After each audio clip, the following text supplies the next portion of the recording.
for FNATIC, but yes, the bans have come in. Bind and Breeze are gone, but FPX, they first picked Split, Vincent.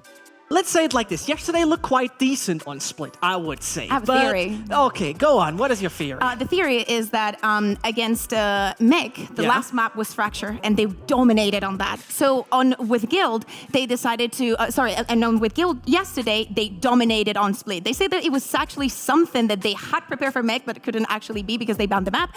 So just following on, the last performance that we had here was so strong, and knowing that they haven't had the time to swap many things around, but it's a familiar opponent, I think that it could be disruptive also because of the little results that we have on FNATIC on this map. We don't usually talk about this, but I want to reveal that FNATIC had the pick whether they could be Team A or Team B. They specifically chose Team B here, which means in this group of maps, they get to start on defense on Split, and they get to start on attack on Icebox, which for me kind of sets the pace a lot in their favor. I mean, it's complicated because actually every single time that FNATIC during playoffs, and I think over the entirety of the stage, has started on the attack, they have won the map, 100%. So, it's kind of a weird start to beat. And this is why I think also the Bind pick, besides obviously FPX not feeling too comfortable, is the most logical thing. Their attack sides on Bind are just, it's a masterpiece. Surely this doesn't mean it's not that good on other maps, but at the same time, it's dangerous. But knowing that FPX, is like, we always ban for the opponent. But during the entirety of playoffs, they have decided to not see the Bind as something that they do not feel comfortable in. So against FNATIC, it wouldn't make sense. Super quickly, are you surprised that Ascent has left as far as it did? Yes. I think it makes a lot of sense just because of what Mystic would say and the comparison between the teams. FNATIC has learned a lot on Ascent. First time, it was, pretty strong for FPX, that win. But the second one, it was very, very close. It was an overtime. So next is the win. Yeah, I expected FPX to at least go with the Ascent. But speaking of FPX versus FNATIC, you guys have heard what we think. Now, I want to expose you guys at home and show everybody what you think. On Twitter, you guys voted. I don't know why. Who is voting these? Is it just like a million Boaster alt accounts that's voting for these? Because 85% of the people think FNATIC are going to take this. I think, if I'm not totally wrong, FPX has a lower chance of winning versus FNATIC than Guild. In the vote that we had, Guild had a higher percentage, if I'm not totally wrong. No, I think it was 86.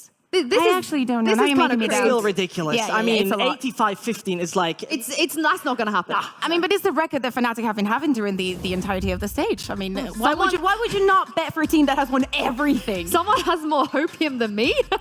I'm surprised. But we are heading into Agent Select here on Split, as you guys both said. We've seen FPX play this map already yesterday, so probably not enough time for them to change something. Yeah, and I think that maybe that double controller is going to fit them very well. We expect FNATIC to actually run same double controller, but with the difference of maybe Shao on the Astra, exactly. And knowing that Mystic is on the Viper, I can expect Boaster to just follow on that Omen. I do not expect surprises. I think that makes a lot of sense. Sigetsu has gone back to the Cypher. There you go. Composition number 20. Angels on the Viper. He played Viper. I'm sorry. My bad. Yeah. It's okay. This is a composition number 20 because Sigetsu is on the Cypher. No, but I think that... Oh, yeah. Yes, they never play Cypher Astra. It is, but not for the reasons that you think. I mean, I don't know. At this point in time, it's fine. I liked the Killjoy, to be very honest, yesterday. It was decent. It was something different, something catching off guard, and particularly on defense, it felt like it was the right tool to stop Guild. Yeah. But you need to think that you are against Alpha. He doesn't care. There's none of swarms on the floor. You need the tripwires to stop him from just running around and jumping around the map. We're talking about defense though, but as you said, Yinsu, FPX is going to start on the attack. So a lot of that is going to come into Artis again, hitting those 0 points and denying the aggression on mid, probably coming in from Alpha, and also shutting down Durke with the chamber. The interesting part will be, though, if FPX can repeat their strength on attack from start on. Remember, that was 6-0. They were absolutely phenomenal. So it could be a chance, but FNATIC, different caliber to me. Well, different caliber. Both of these teams, we have the best of the best to set you guys up with, I would say, the best of 5 we're going to see this season. And speaking of the best, here's Pansy and Hypok. Oh, Oh, the best Jinzu. Someone's in a good mood today. I like the bias. Bring it on. Absolutely love a bit of that. But genuinely, it's going to be a cracking grand finals, Mike. Any quick takes before we jump into this? No, I think it's going to be a combination of, I think, two teams that have shown fantastic form this time around. Both semi-surprises in the peaks, but this should be an absolute bloodbath, I think. Let's get this one started. Let's waste no more time. Right, everything's been introduced. We don't need to do any more of that. The Destiny did a fantastic job leading into this, Mike. But let's then dive into what we're seeing, right? Let's look at the tangibles. Let's look at things we have in front of us. Let's talk about composition to start with. We know the maps now. We're starting out on split here. We got a really nice welcome back into things. But FPX aren't going for the same look here. There is some adjustment. Yeah, there is. I wasn't totally blown away by the Killjoy yesterday. Zesh said there was some pieces he liked. I feel like there was maybe a bit of planning before that, and it wasn't really executed yesterday in the series versus Guild. This, I mean, it's kind of give or take, right? The only problem being really is the counter ability of these traps. Proactive beginnings. Very, very quick, actually. We'll be dealing with the trap wire, but FPX have already slipped through mid. Correct. What a response in kind. This is a great little, not necessarily a counter directly, but it works very well. Information garnered, but Durka almost needed more than that, which is such a tall task. Still going to take Zipan, but the site's theirs. So already Spike should be going down pretty soon, but this position that they're going to be in, Mike, for the retake is going to be pretty all-encompassing. I want to see what Alpha A can really create here. He's been noted on the footsteps here, and yeah, there you go. The pinch from Xiao is perfect. Sugetsu coming back to give him a little bit of support, so man advantage now further forward for FPX, and most already tagged up, actually dropping out of heaven. Yeah, this is going to need some individual heroics, and the positions are going to be hard to work with. It's a 3v2, Mystic and Enzo. Now, again, look at the positions. Look at this post plant. Enzo trying to isolate what he can, and Mystic's actually capitalized towards Angel. That's not bad. But can they even work towards the defuse? Keep your eyes towards Xiao. It's all around the world, and that's good from Sugetsu. Going to find Mystic, and there's Xiao coming through. So already a perfect pistol. And I think that's going to set the tone, Mike, because we had the aggressive beginnings over towards almost a intuitive counter, whether they knew it or not, with that fast piece up middle, but it looked good. It definitely did, and Xiao playing that late lurk perfectly as well. With the gravity well, just to buy a little more time. Plant was obviously good for Heaven, so I don't know, maybe with this adjustment back to Cypher, we might see a little more choreographed in terms of executions here on attack, at least for FPX. There wasn't, like I said, there wasn't an awful lot built around the Killjoy.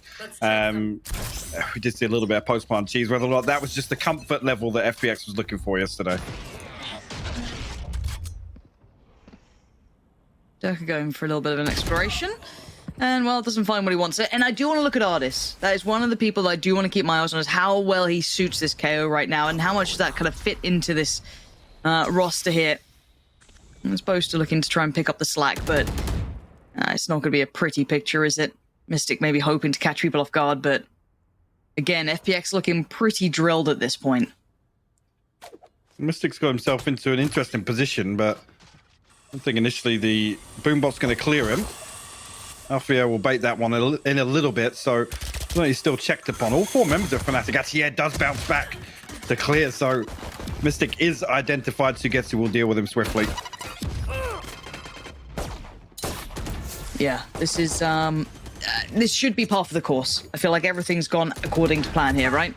Yeah, absolutely. A couple more to find. Both are actually going to find one at Angel, but it's only a ghost upgrade here to get to 70 HP. He'll drift in towards Mail now, actually found out by Enzo. So it brings it to a 3v3. Ardis actually quickly going to further that man advantage here. Should just be a matter of time. Xiao will find Boaster. Enzo, last one standing here for FNATIC. Ghost in hand. 1v3, whether or not you can remove another weapon. Obviously, it was Angel and Sugetsu to bring pistols into this, so FPX should be on damage control here. Zipan. Yeah, that's job done. Yeah. All good. 3 alive. Rifle remains. Now, of course, the votes at the start were quite FNATIC favored, right? I think a lot of people just on face value alone will look at this and go, FNATIC good. They have Alpha and Durka. I mean, it's a really fair assessment, but I think it's a little too skewed because I feel as though FPX, again, have had a pretty decent record against FNATIC, not obviously besting them overall. I think it's like a 3-4 historically against each other. So again, relatively close, but what sort of expectation now we're in a best of 5 do you have this sitting at? Like, where does this actually lay with you? I think in terms of obviously the form we've seen from FNATIC has been a lot more exciting. Probably a lot easier to be excited about FNATIC than has been FPX. But I think, although it's a fair assessment to say, yeah, people are almost sleeping on how good FPX have been. The peaks have been very good for FPX. Yes, I think people wait to see that consistency hit and everything else. And speaking of, Zipan is on the hunt. This is aggressive as all hell. And he did spot 2 players there, did note 2, but he lost his life for it, unable to really convert much towards Boast, who did make it out of there quickly, fell into the loving arms of Alphair. But Angel, getting the best of him. Alphair, maybe a slight overstep there, not anticipating a lurk outside A main. I mean, Zipan's unfortunate not to find that kill onto Boast. It gets him down to 46 HP. FPX have a chance to follow up on this. They know a weak player is towards 8. Not that is where they shift their focus. It's looking as if that's going to be the case, Lauren. Yep. This. He's going to take control towards heaven. Flash through. Ooh, not pretty, but it's fine. No one was there anyway. Doesn't particularly make too many differences. Just sitting just towards heaven, waiting for the moment. Angel already doing a fair bit of impact work, finding Alphair and taking him away from the side. But you can see FNATIC just trying to buy time. Enzo's still on the site, but now he's going to be isolated. Utility invested. Artist going to know Boaster trying to dip across, almost baiting him in towards it. Enzo does get to, but the site's still under control. And this is the Artist you want to be seeing. The impact player who can do serious work for 10 seconds now. That Spike just getting to site. Can anyone cause tragedy? Not for now. Spike now down in a 3v2 advantage, but Durka still stands, and there's always a chance if this man's alive. But it's Mystic to make it count. Already Shallow just going to be holding the line with Artist. Lovely work from FPX, who have, I've got to say, Mike, they look like they've turned up and mean business today.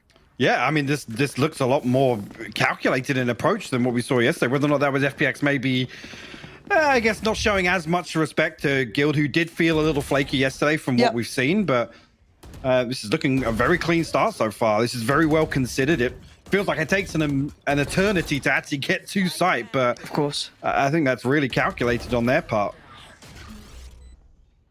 And I do think when we kind of talk about this as well, when we discuss FPX and FNATIC, their kind of history together, a lot of respect between the two sides. The way this game works out, and that's got zero respect to a Durka just gonna body Angel.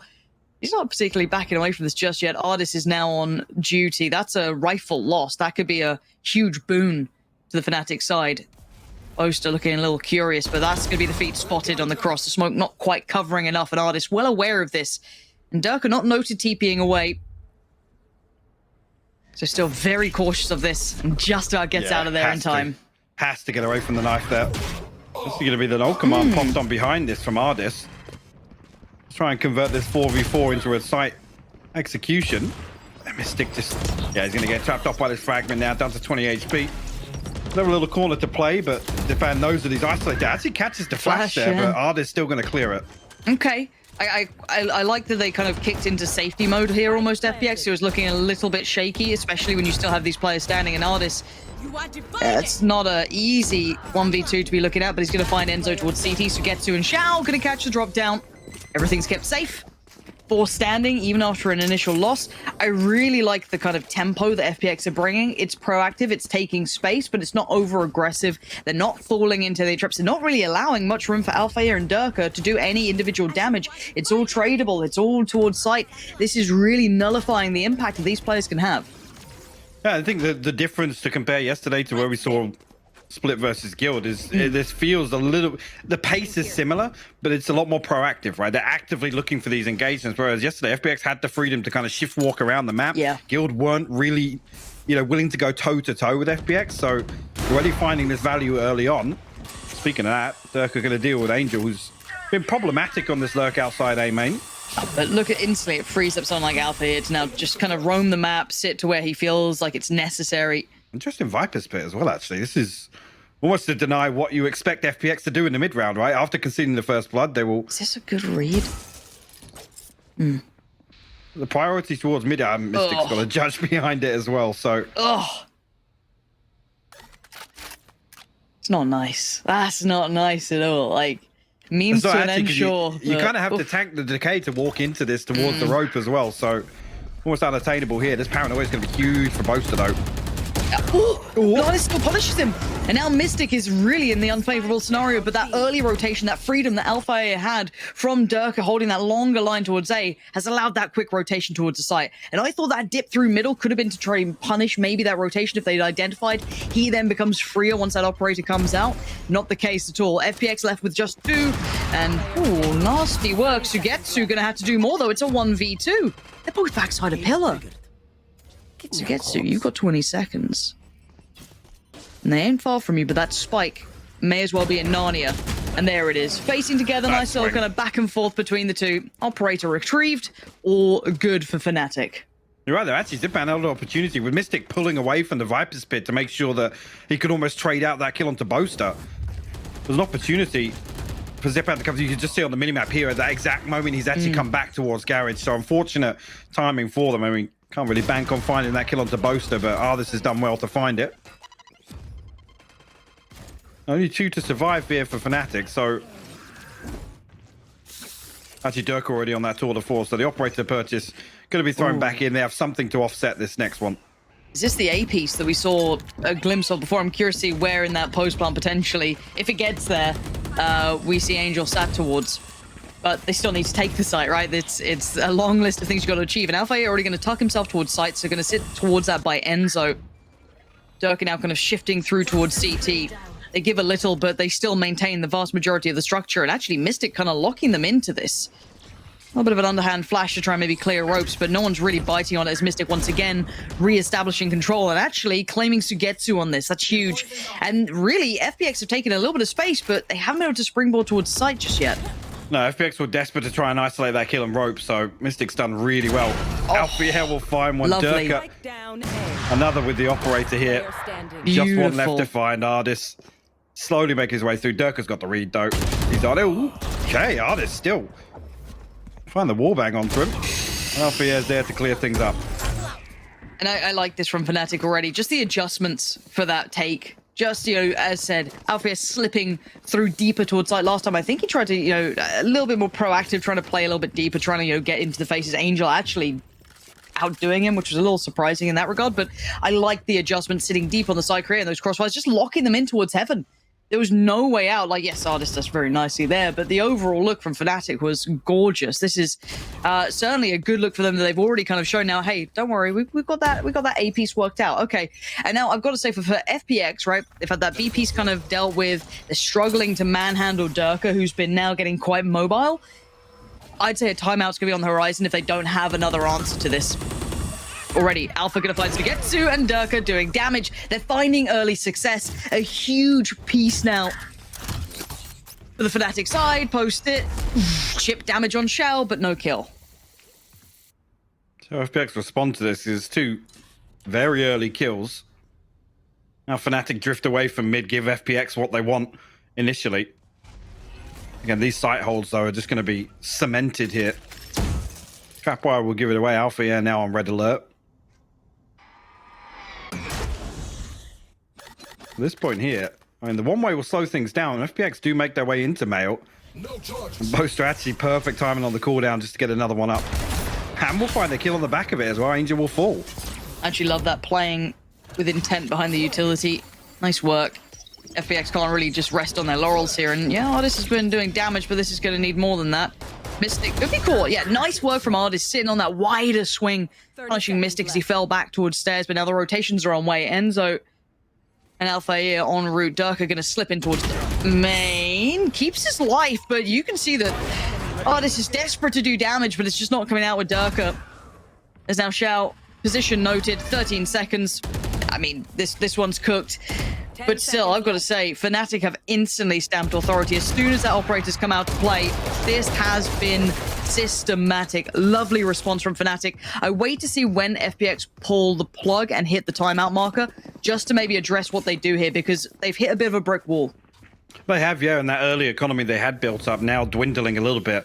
Did just notice, I think, the timeout getting called. They're having success here and there, Mike. It's not a complete, shutdown, but oof. They are, and we didn't really need to see FPX rely on any sort of adaptation yesterday. So whether or not this is going to be a pace change, or, like I said, maybe we do see them resort to a more choreographed approach here on the attacking side. FNATIC have been doing everything right. Like I said, dipping their toes early on, finding these early engagements in the last couple of rounds and getting out of the dodge. Like I said, they're happy to give up this space because you can almost anticipate what FPX do after conceding the first blood. They're going to shift walk through. They're going to try and readdress some of these key areas that are huge success factors for them. But FNATIC have done very well to control that. Artists already having a great start. Great start today. Sorry, and compared to yesterday, didn't look overly comfortable on the KO. 11-4 so far. Just coming into round 8 on his second ultimate as well. And for me, I mean, he is the potentially tailor-made poison to dealing with some of this early aggression coming out from your, Durka potentially in Alpha here. But it's such a lot to ask for. If you've got someone who's fragging out as well, it's going to be so difficult for him then to convert that as well into, okay, I've got to be the utility man. I've got to play almost entries on this. I've got to be the first man forward. That does change the dynamic in which he's trying to play. This is now going to be a hard game for him to try and get that balance right. If you're having a hot game, it's going to be an interesting one to see how he fits into this. And that's what we're looking at with the KO is, does he play it to the role specific or can he keep going as he is as the powerhouse? But leading the way as stands, Poster tucked in the corner, actually does get to Preston spot Zipan, and this can't be lockdown work. Enzo back of the site, seemingly also just too aware almost of what's going on. You can see the switch up there as well, as Enzo previously was towards that A site, switching on over. And Boaster has to show his hand once he's revealed, but Enzo good for the support. What to say though, Mike? Zipan a little quiet here. Now, yes, the scoreboard-wise obviously looks it, but where's the impact? I want to start seeing him find that form here as well. It's been unfortunate in a few scenarios. I think back to the round where he was close enough to find that kill onto Boaster and ropes, but again, in terms of the pace that FPX usually play, it's hard for a race to really create that space. True. When it's this Very constant true. shift walking, you usually lean more towards some of these all-out site executes where Zipan does shine historically. So I'm almost curious to see what the adjustment is for FPX if this does continue. I mean, it's 4 apiece now. FNATIC have built back into this pretty well.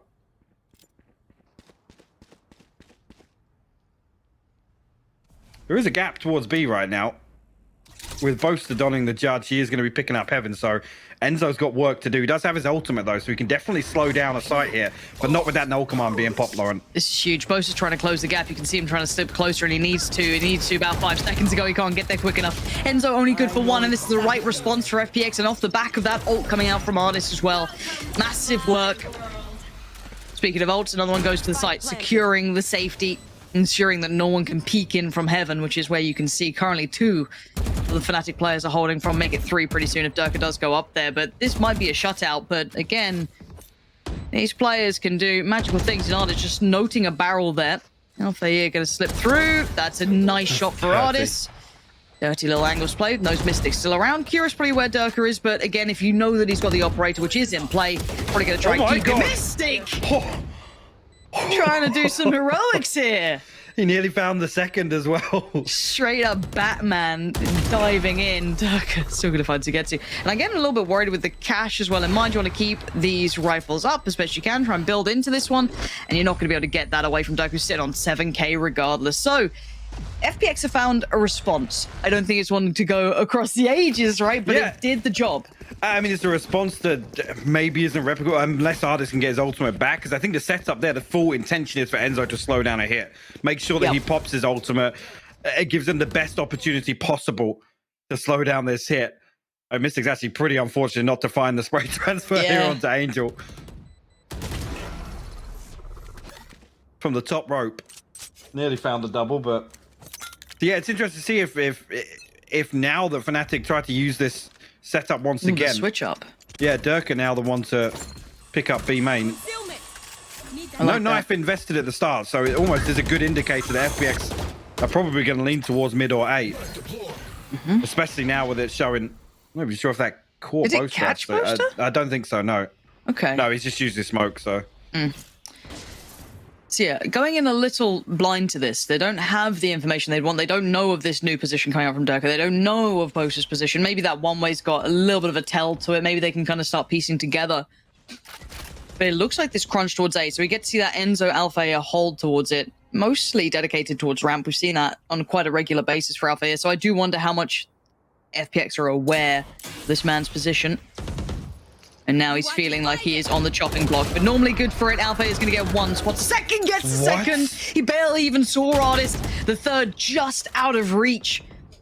Speaking out of reach, the rotation. Boaster hits the TP. He's across on site now. Enzo's got support. Oh, you're absolutely right. Durka's in their spawn. This is madness. And there's the ult coming in this time. Enzo locking this out, and Durka just lurking in the depths. This man is on the way. How much can he see from this? So he can watch the cross, essentially. He's in such a dangerous spot. They have no idea. You're not even considering it. And there goes your life. 10 seconds now. It's all gone. Well, Pete Tong, it's unrecoverable at this point. And the positions are perfect. I love that Bosa took that TP, got himself towards side, backs up Enzo, all off the loss of Alpha here. It's a similar approach to really what we saw on B site. This one ultimate completely slows down the hit. Again, well played from Durka to be there early enough to make sure, obviously, with Sugetsu still being alive. Yeah, watching this back in the time bought by this man. Unreal. Getting the second there is massive. They could have potentially then tried to springboard towards the side. There could have been so much more room for them to play with. But him finding two, just so much value. And then obviously Durka just deep on those back lines. Yeah. Really nice. Oh, he's done really well. I think Angel actually initially faked some steps towards Sewers. We're actually going to see it. We're going to see the combo here. The pace show over the top. Oh, yeah. Doesn't actually catch Zipan. Escapes a little bit. And so close by. We'll whiff on that one. But Althea should be good for the counter peek here. Yeah, if that drops, he's going to have a whole lot of info his way, and he's chomping at the bit. You can see it. He's waiting for it. Zipan's had a nightmare, and Alpha's got one. Gets out of danger. Tees up Mystic on the swing, and that's lovely work. Good synergy between the two. Xiao still sharp as ever, but it's irrelevant at this point as it's a 1v3. The trades are so good. FNATIC playing as almost this pack animal. Beautiful to watch. And it's rare to see FPX struggling for answers. I don't feel as though they've been able to really get a grip on what to do here. They're falling at the front lines, Mike. They're not even making it that deep into these rounds, potentially. And 17 HP just ain't enough to play with. It is. And FNATIC have done really, really well to adjust of course, he's there. how FPX are playing. Yeah. Durka will be the one to find the killing blow. Actually put themselves one round ahead here, leading into the final round. See where the ultimate sits. Only Zipan sitting on the showstopper, who is still at 1 and 9. Yeah. Again, it's been tough because in these rounds where FPX have been stacked up early towards hitting a site, FNATIC have just done so well to find these opening engagements.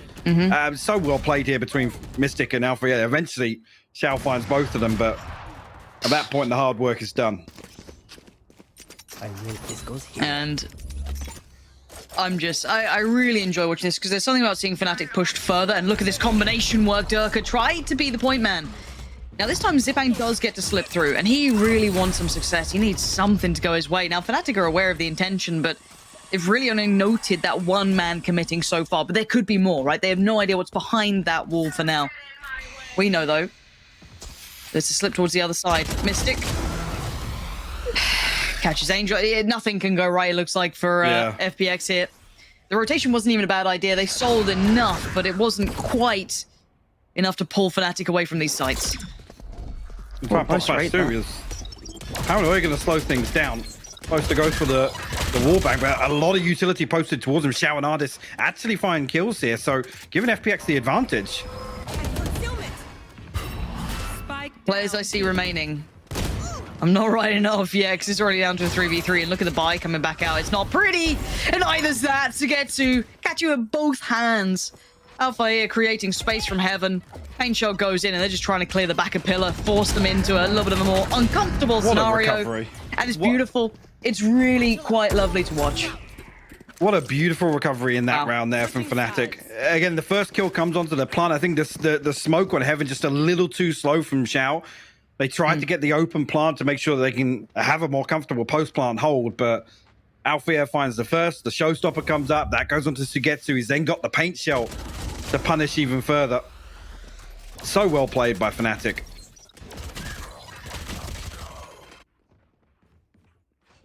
I feel so, here, just the moment here where the smoke takes a little too long. Althea finds the headshot.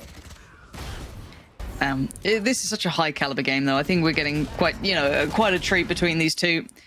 I do hope they're able to keep this sort of caliber up through a best of 5, though, because they can be pretty taxing, but really nice so far. And 7-5, the recovery from FNATIC was excellent, considering the start was brilliant from FPX. They had what they needed. They were doing exactly as the doctor ordered, but need more of that. Shout. A lot of info there, actually. Yeah. Especially with the knife to follow up. It catches all 3 members of FNATIC here. All the next to play. Alfia actually... He walks it. He just walks it. I guess that's what you get, right? The man just walks on up. Now, it does get traded. Zipan did get boasted, so it is 1-for-1 traded out, but Alfia is not particularly stopping either. He's got the support from Durka, and they're carving a path themselves. Alfia is just unstoppable right now. Literally unstoppable right now. Finally, Angel puts it down, but there's always Durka on the back line, and it's just impossible. He just walked that. There could have been someone CT. There could have been someone just, jiggle peeking from heaven, potentially. There could have been anything. Back pillar, doesn't matter. He's read it so well. He's so good at just being unorthodox. Just being brazen here in approach. I mean, Xiao's almost thinking, it's like, yeah, I'm holding a great off angle here. But he's hard cleared. What a crazy pistol round from Alfia. And this young man, you've got to say, and I wish we'd spend more time exploring who this player is, because this should be a fill around. There's frenzies, sheriffs, and odds and ends for FPX. But I do hope, genuinely, going into Copenhagen, we get to see the best of him, right? Because LAN can make and break players. And again, especially young players as well. Absolutely. We've all seen the notorious story of the guard, right? We're aware of that fable. Yeah. And God, watching the online season leading into Iceland, I mean, everyone thought, okay, these guys could have something, right? The players, incredible, Trent, all of them, super talented, and you saw what happened. So. For me, I want to see how he does. Yeah, that's a really interesting point, because I think the thing that EMEA teams historically with their first LAN appearance have struggled with is the pace of the game, right? And Alfia plays at a pace that probably matches that. Absolutely. So it's going to be really interesting to see. No, I do think he's one of those kind of just raw power players.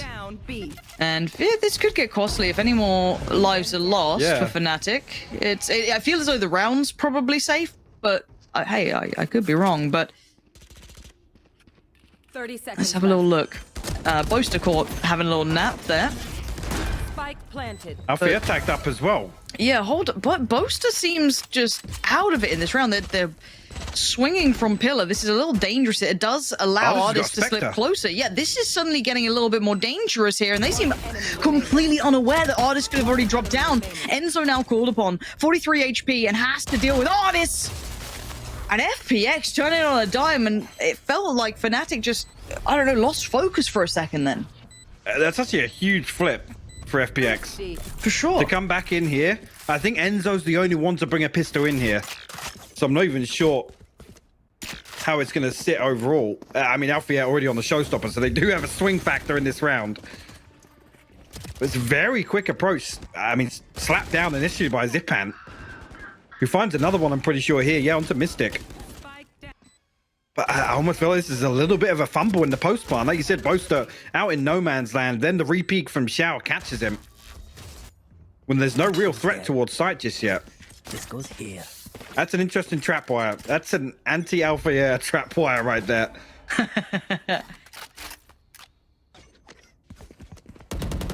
This is the sort of thing, again, we were talking about how counterable some of these Cypher setups can be, particularly when you're playing against a proficient Raze. But this is an interesting adjustment. I think it's because Alfia's got his ultimate online. We're expecting that double satchel out, maybe up towards rafters. Ooh, okay. Ooh. Love a little spam. Especially if you get Durka for it. That's not bad.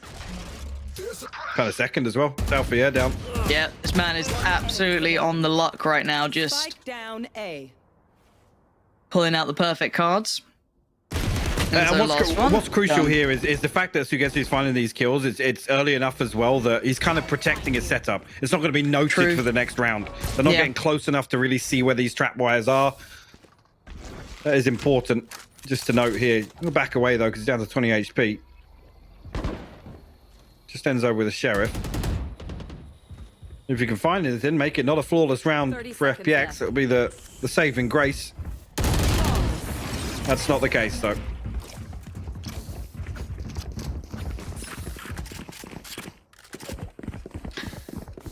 Stage 7. After the way the pistol went, you know, Alfia casually almost getting an ace. I thought, well, looking forward to Icebox. But hey, the grit that FPX are bringing out right now, that turn, it has basically brought this game back. But wait, yeah. I didn't even notice actually. I think Sugetsu's adjusted the trapwire at some point there, maybe when he pops the cage. So I was just talking about him protecting his setup. I was really interested to see actually that he'd adjusted it to hide that setup. Wants to make sure that it's doable here. Maybe when he pops the cage to kill Dirk or Alpha. Yeah, I didn't actually note it in the round.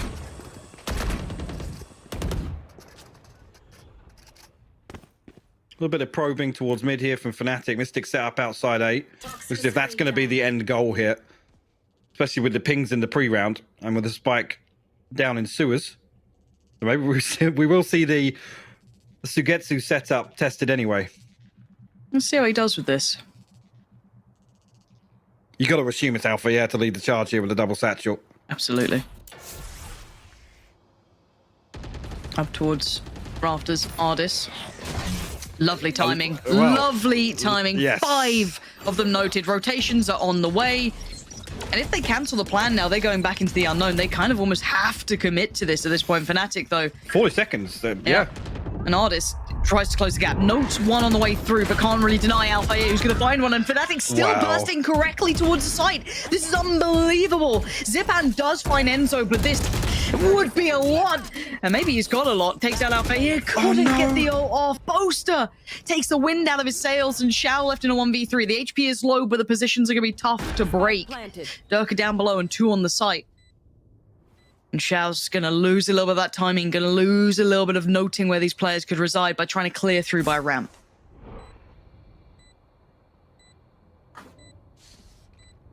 I'm going to dig this out. 2 members tagged up, actually. Mystic, the next one on the chopping block at 46 HP. Both are still nice and healthy, but Shao definitely making a go at this one. They're walking pillar. Yeah, I really like that. The timing was really good. Not allowing any opportunity, but that entire round felt like it fell to pieces in a matter of seconds after what was the perfect knife. Yeah, it was, and it's actually really unfortunate to see Alfia still find entry through that. She's just short. Actually, I think did the satchel deal with the trapwire? Not 100% interesting. Sure I was excited to see it just because it was a really geeky setup to just counter what I think the assumption FNATIC's approach will be. Zipan's unfortunately there to get caught off guard with the showstopper. I think actually with 1 member being low HP, there's potential to find 2 with it. FNATIC guards are back, and actually operator in play here for Shao. It'll be interesting to see if you can find any value of this. He is positioned towards B main. Only member here with 2 towards mid for FPX. FNATIC again set up heavy outside 8.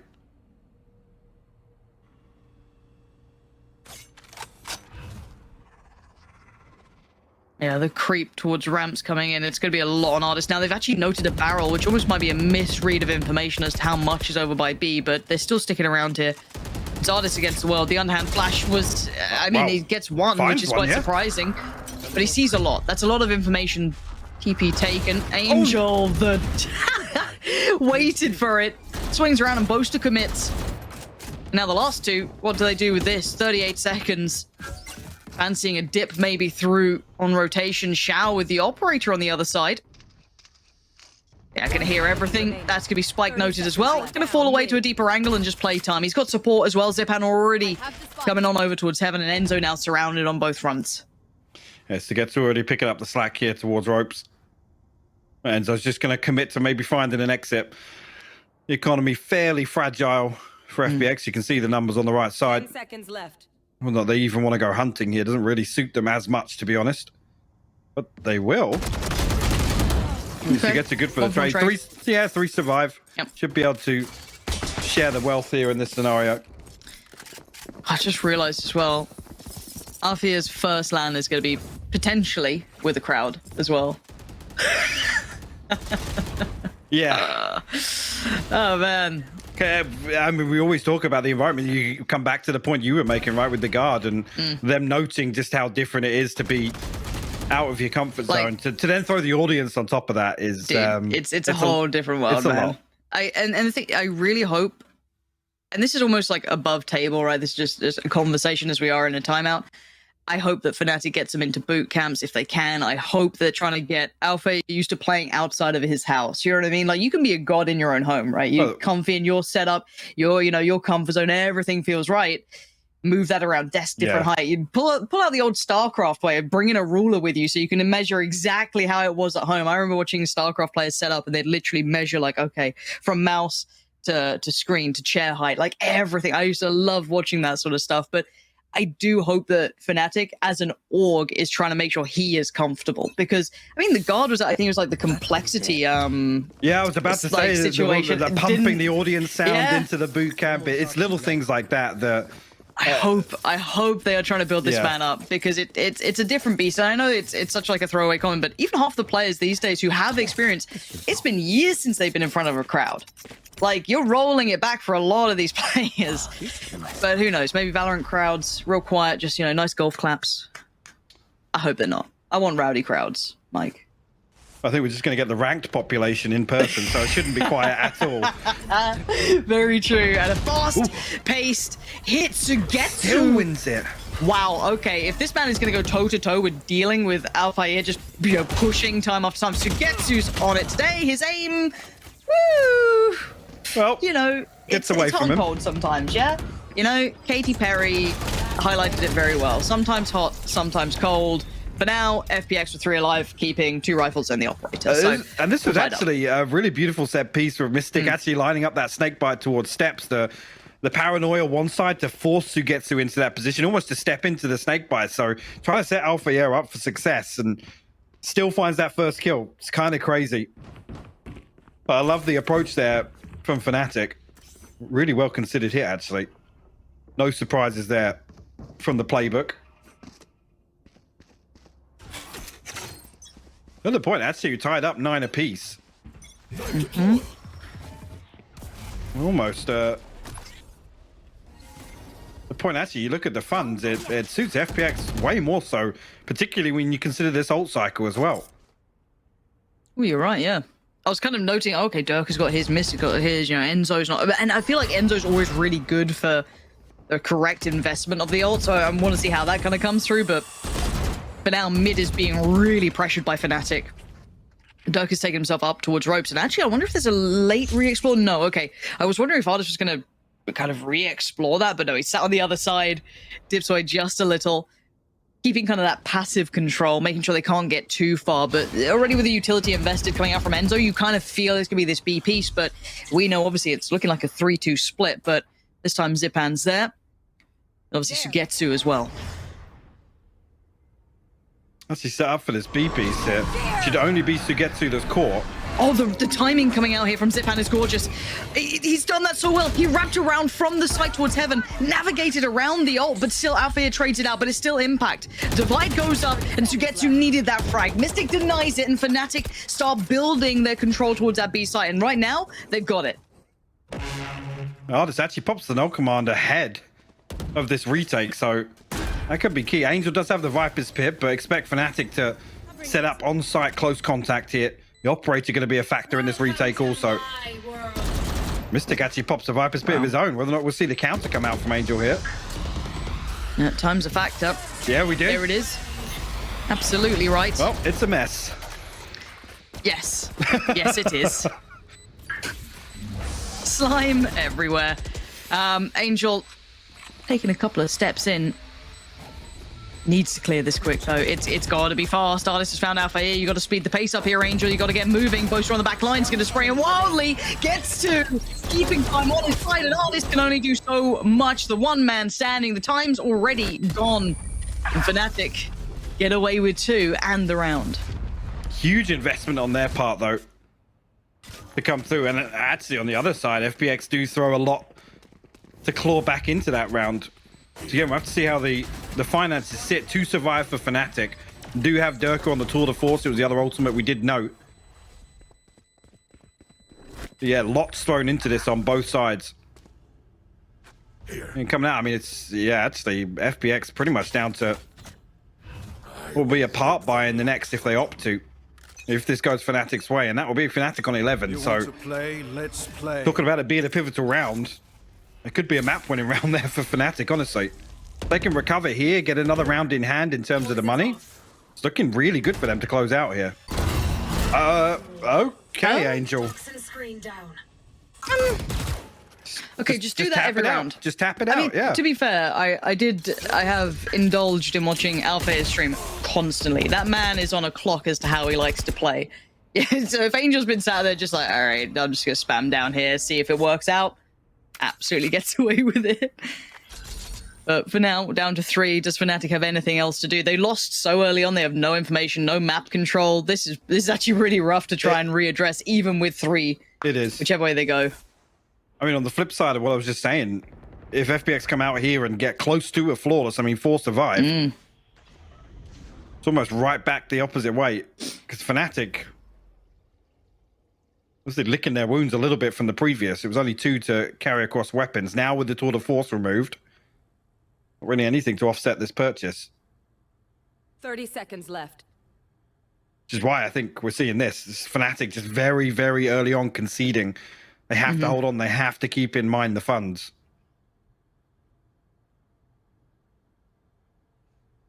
Did you enjoy the tech timeouts last night, Mike? Oh, yeah.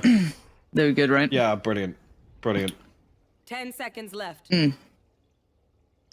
do you feel about Bren's mustache?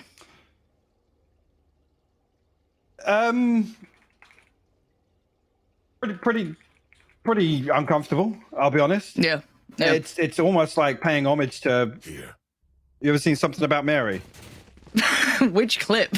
Matt Dillon from Something About Mary. I was thinking about his hair at that point, but no, it didn't. No. Well, it wasn't. Right. It was Cameron Diaz's hair and that scene. Yeah, well, you did. I was just talking about the mustache. So I thought that was the hair we were talking about. I was thinking Top Gun. That's why I was, you know what I mean, like the tash. It's very in right now. I think more Matt Dillon. Honestly. Really? Yeah. Okay. I mean, the other day he was wearing like a floral Hawaiian shirt, so it was a really good match. Right. It was a really good You're right. match. Yeah, no, you're absolutely on the money. Yeah, fair enough. Go back in at 10-10, however. A little bit of spam connecting towards Alpha here. These combos. They're so close, a couple of them. Yeah, they're so close, but they haven't actually landed. They haven't. I mean, yes, they're finding space on the back of it here, but it's almost unconfirmed. I don't know what they've achieved on the back of it. And ultimately, with the positioning here, they don't really achieve anything in terms of progress towards either side. So, Chow just literally... well, Boaster's got the same idea as well. Oh, the flash! Oh my god, Artist. You just got slingshot out of there at the same time. That was that was real nice. A real nice flash, and that look... Ooh. Sometimes I want to be a viewer, you know, just sat there, Sliggy's stream open, big chillin', and just enjoy watching everyone just pogging in chat. But that was real nice. And again, a 2-man advantage, and you're like, okay, if you're gonna get 2 players out of FNATIC, who are you gonna get at the start of the round? I'll take Durka and Alpha here. Nice. You would argue the 2 biggest scalps to claim. For sure, absolutely. Now, Boaster, Enzo, and Mystic, once again in this predicament, they've got 20 seconds. Okay, try and pull off the side hit. There's still so much utility. With FPX, it's going to be really hard to make this work. Boaster's taking a good amount of space, but they have to clear Sugetsu, who I feel is going to be good for one, and that's it, even better. It's the spike. Doubling down, getting to Boaster can do very little about this. It's irrelevant at this point, and FPX starting to take control. This is something special. These initial picks, Mike, I was worried that they wouldn't be able to replicate it. That mad shot from, who was it? Angel through the smoke one towards Alpha Air, right? But again, look at this work coming out. Oof. Beautifully done. There's time to perfection as well. The double swing from Zipan just to find the second. And just coming back to the discussion we're having, obviously with FNATIC saving through the previous now, they're very offset in terms of the purchase. You can see them toying with the idea of what to throw into this round. I mean, man.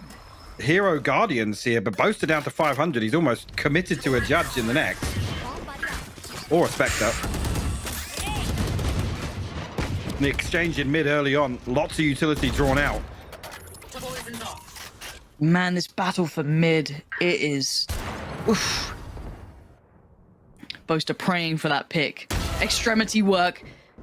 Lovely. Mystic bodies down Artist. That's gateway open, but do they even consider that Angel is here already? Taking back that space, Mystic walks through nonchalant, still finds Angel. This work is impeccable from Mystic. Answering right back to him and actually looking at Sugetsu's position deep towards CT. Can't play from the side this time. Trying to do a little bit of damage on the way in. And Alpha here down low, but he's still going to keep his life until then. Zipan from heaven. Now the spike is going to make its way through. I'm looking to see if anyone's going to try and deny that. Sugetsu getting a little... Okay, it was just for the ult. I was wondering if he was going to go even further. Not to be. But they now know the positions. Do indeed here is we'll finally get the spike plant down. A man advantage here for FNATIC, and those hero guardians certainly doing the work so far. Now, actually, Boaster tucked in very deep at a late piece in this post plant for him. It could be pivotal.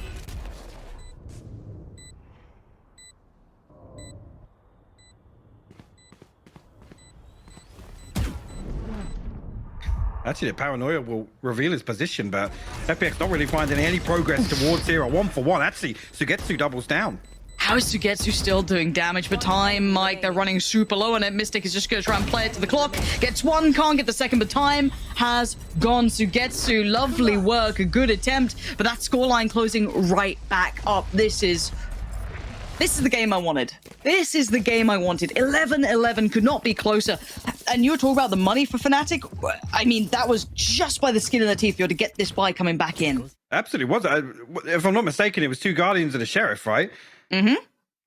So to convert this round, this is why I think FPX are so adamant. They just want to make sure everybody falls here. Whether or not FPX are going to have a totally rounded out purchase with how the last few rounds have gone. Yeah, even actually enough to get the operator in play. They're tied up 11 apiece, and now with that round win, it makes it even more awkward because FNATIC tapped out financially here. The next round is going to be tough. You look at the Ultimates, Tour de Force, not there. Alpha Air investing the showstopper previously, a million miles away from it now. So this is a very precarious round for FNATIC. What do they bring out this time? Because I've got to say, like, FPX have really addressed mid very nicely. They are really locking down mid in a nice way. It's been a lot of back and forth, and some of it hard to replicate. Sure, you know, you can talk about how Angel did, and even Artist to an extent. That shot was still pretty wild, but it's worked out a couple of rounds in a row. But roll your mind back to the start of, I think it was the previous round. I think it was Mystic with that Guardian kind of like snaking on up towards A. Really nice timing on it, getting the punish, but I don't think FPX are particularly out of options yet. I think it's FNATIC who are still pretty much, you know, having to come up with that next option of how to find this repeatable success. But let's see what they go to. Operator is out for Shout. That's on deck. Ult-wise, I mean, Boaster, but a couple not far off. Mystic not too far away. And there's that operator noted at the very start. And that's key, that it is revealed so early. 2 members actually, well, these 2 sets of gunshots noted in mid as well. FPX looking to adjust accordingly here. It's a 3-man hold towards B. Most notably with that operator. But the spike, meanwhile, semi-committed towards A right now. In the hands of Mystic. He's got Alpha Air for backup. It's a very, expect no less. It's a very deep hold from FPX towards site. Sugetsu just going to play off very deep contact here and does have his trap wire for main. Artist, whether or not that's going to note anything. Yeah, 2. Yes. The perfectly timed win. It's key to note the time here on the clock of when they find that information. Oh, Shao. Not being so smooth with it this time. Dirk is still going to be a nuisance towards Heaven, but we still know that intention is building towards that A site. There are 2 players here. I know not to see a third, to be honest. Yeah, I'm kind of waiting to see when they pull the trigger to get their rotation going. They haven't. And now look at the danger that's coming their way. Full faith in Artist and Sugetsu. And Artist is delivered, but Sugetsu gets outdone. Mystic with a wallbang. 20 seconds rotations are in. The 4 stand. Enzo in great position. They didn't have control towards Heaven, and Angel walking on in with the door wide open. And FNATIC greeting him with a smile. It's Shao with the operator, so he probably just wants to keep this if he can. And I'm sure FNATIC would love to take that out of his hands, but I'm surprised with that knife reveal, everything else noted. They didn't start drifting that player through CT maybe a little earlier. And just left those two to rot on the site. I think maybe an over-reliance on Sugetsu, maybe delivering a 1-for-1 in that scenario. It goes without saying it was a must-win for FNATIC, but it had to be clean. So if all 4 rifles are carried across, it'll be massive for them in round 24.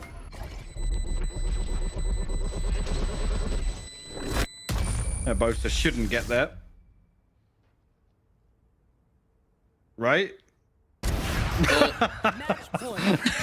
Yeah, just about. Okay, what does that change much of the money? I'm looking at how much. He should be fine to be able to spread the wealth, right? Yeah, Mystic, I think, immediately dropped him out, so...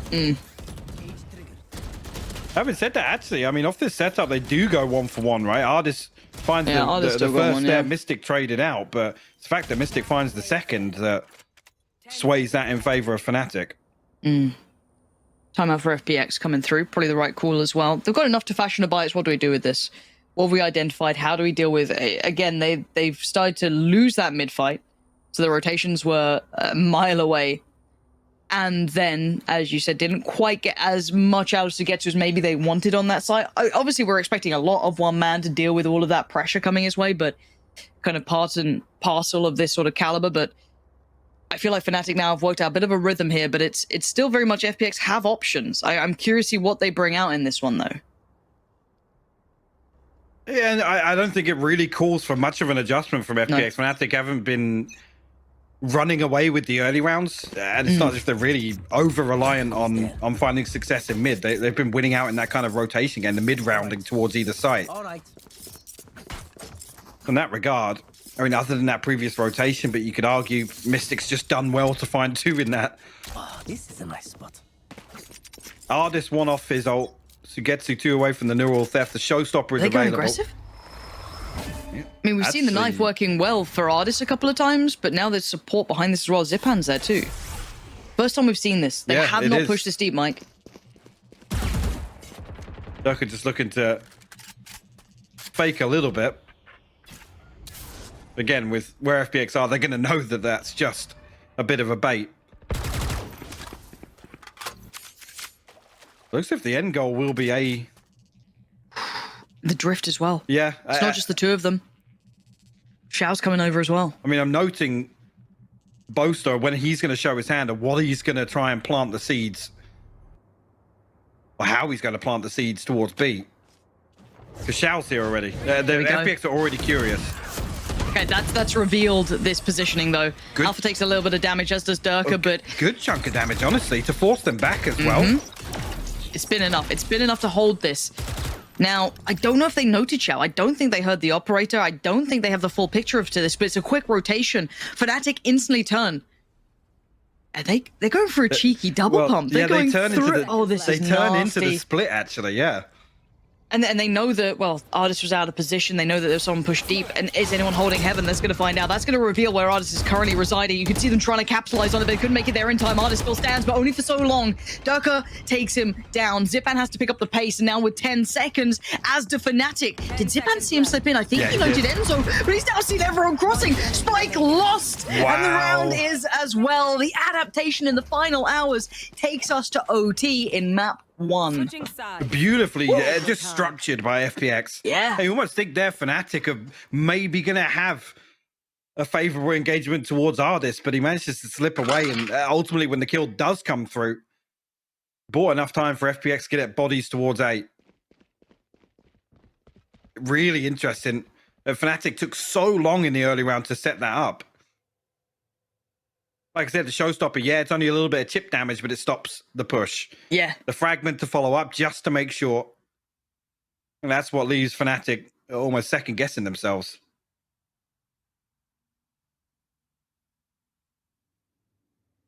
Oh, man, this is a game. OT, first map in a best of 5. It's going to be a long day. I hope you didn't have any plans, Mike. As already... Wouldn't have it any other way. True. Between these two, I feel like it's only right. I'll take this sort of day. This is always a good one. And the difference already, FPX straight up the guts, through middle, quick little pop flash.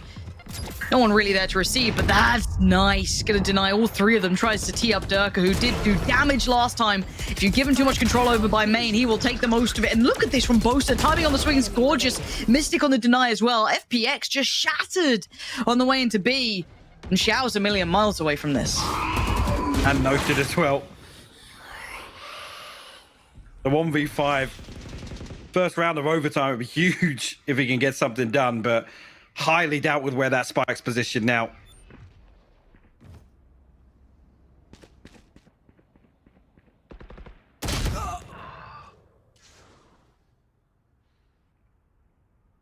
Now, I've not heard this story before of the 1v5, 30 seconds left OT. 30 seconds left. But you never know. It could be the day. Maybe 20 seconds now. This story gets less likely. Yeah, it does. I'm trying, but yeah, yeah, it's not to be. But let's kind of roll it back to the start of that round because it was a shutout. FNATIC just bullied them out of that round. I think FPX just bank on catching them off guard. Just a totally different approach to how regulation was. And FNATIC handled it so well. I mean, Boaster actually with the reaggress after that utility investment towards stairs. Beautifully done by him to find 2 kills. The FNATIC strike first. We'll see if they have any different approach here on attack. The last few rounds definitely didn't go their way. FPX looked well suited for it. No, you're very, very correct in that assessment. Somewhat similar scenes, it feels like. Alfia going walkabouts, though. This man is brazen, we know it by now. Does get suppressed. I don't know if it caught the other player as well. I'm not sure if it caught Mystic too, but it's enough that they want to double peek this, but you don't get to do that comfortably. Alfia isolates one, and Xiao's like, I swear I was ready to trade, but he does at least keep the information that no one's instantly pushed off the back of it. That's one bonus, but they're still going to commit 2 players to this.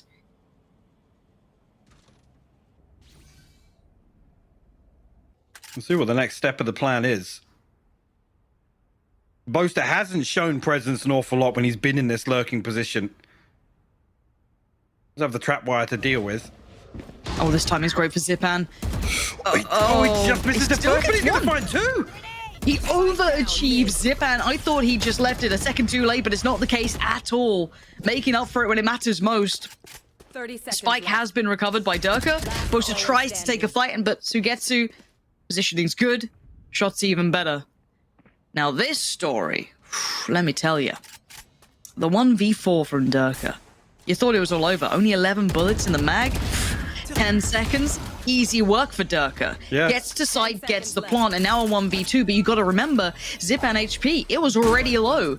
But he's got the pistol out, and he's got another! Durka! Oh, he went to pop the ult! No way, man. Zipan's alive on 5 HP. 5 HP. 13-13. Switching sides. The last hurdle. Yeah, honestly, that's... Oh, if anything, you could almost stick to the classic. Oh, for sure. In this scenario. He's done so well to find these 2 kills. And even here, stunned up. It's ridiculous.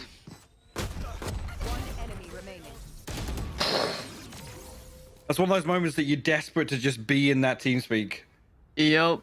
When Xiao's B-hopping towards default with the classic out.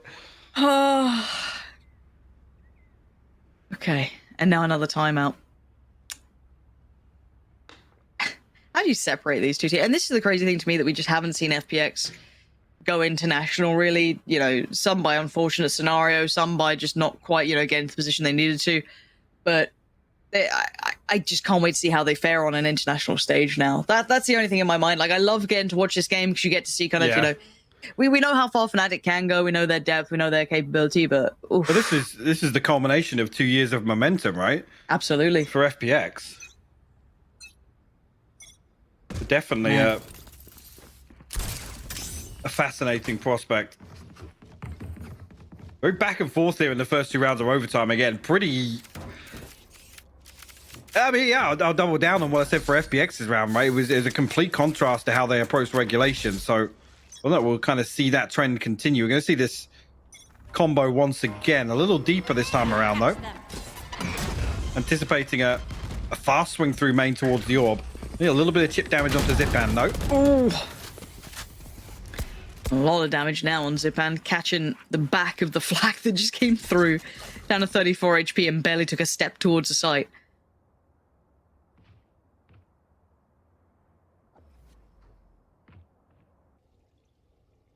FPX look to readjust or post up Sugetsu with the spy camp. Look how deep Durka is towards Garage. With Mystic jump spotting mid, FNATIC can almost hold on for the time being, trying to punish this jump spot. That will slow things down for the rotation to potentially come through. FPX hit the second brick wall here. This slips through. We'll find the punish onto Mystic, so we'll create an opening here. With Xiao actually drifting back towards A main. They have themselves a very favorable fight. 30 seconds left. Crunch is on.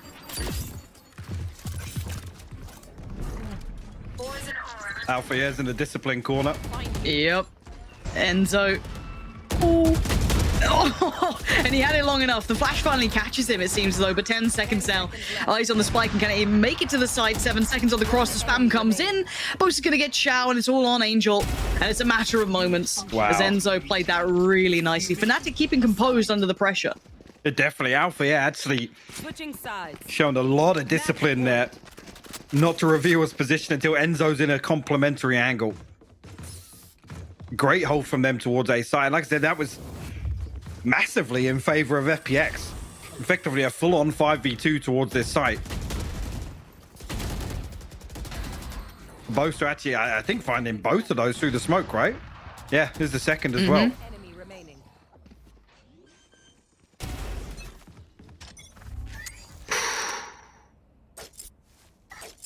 Okay.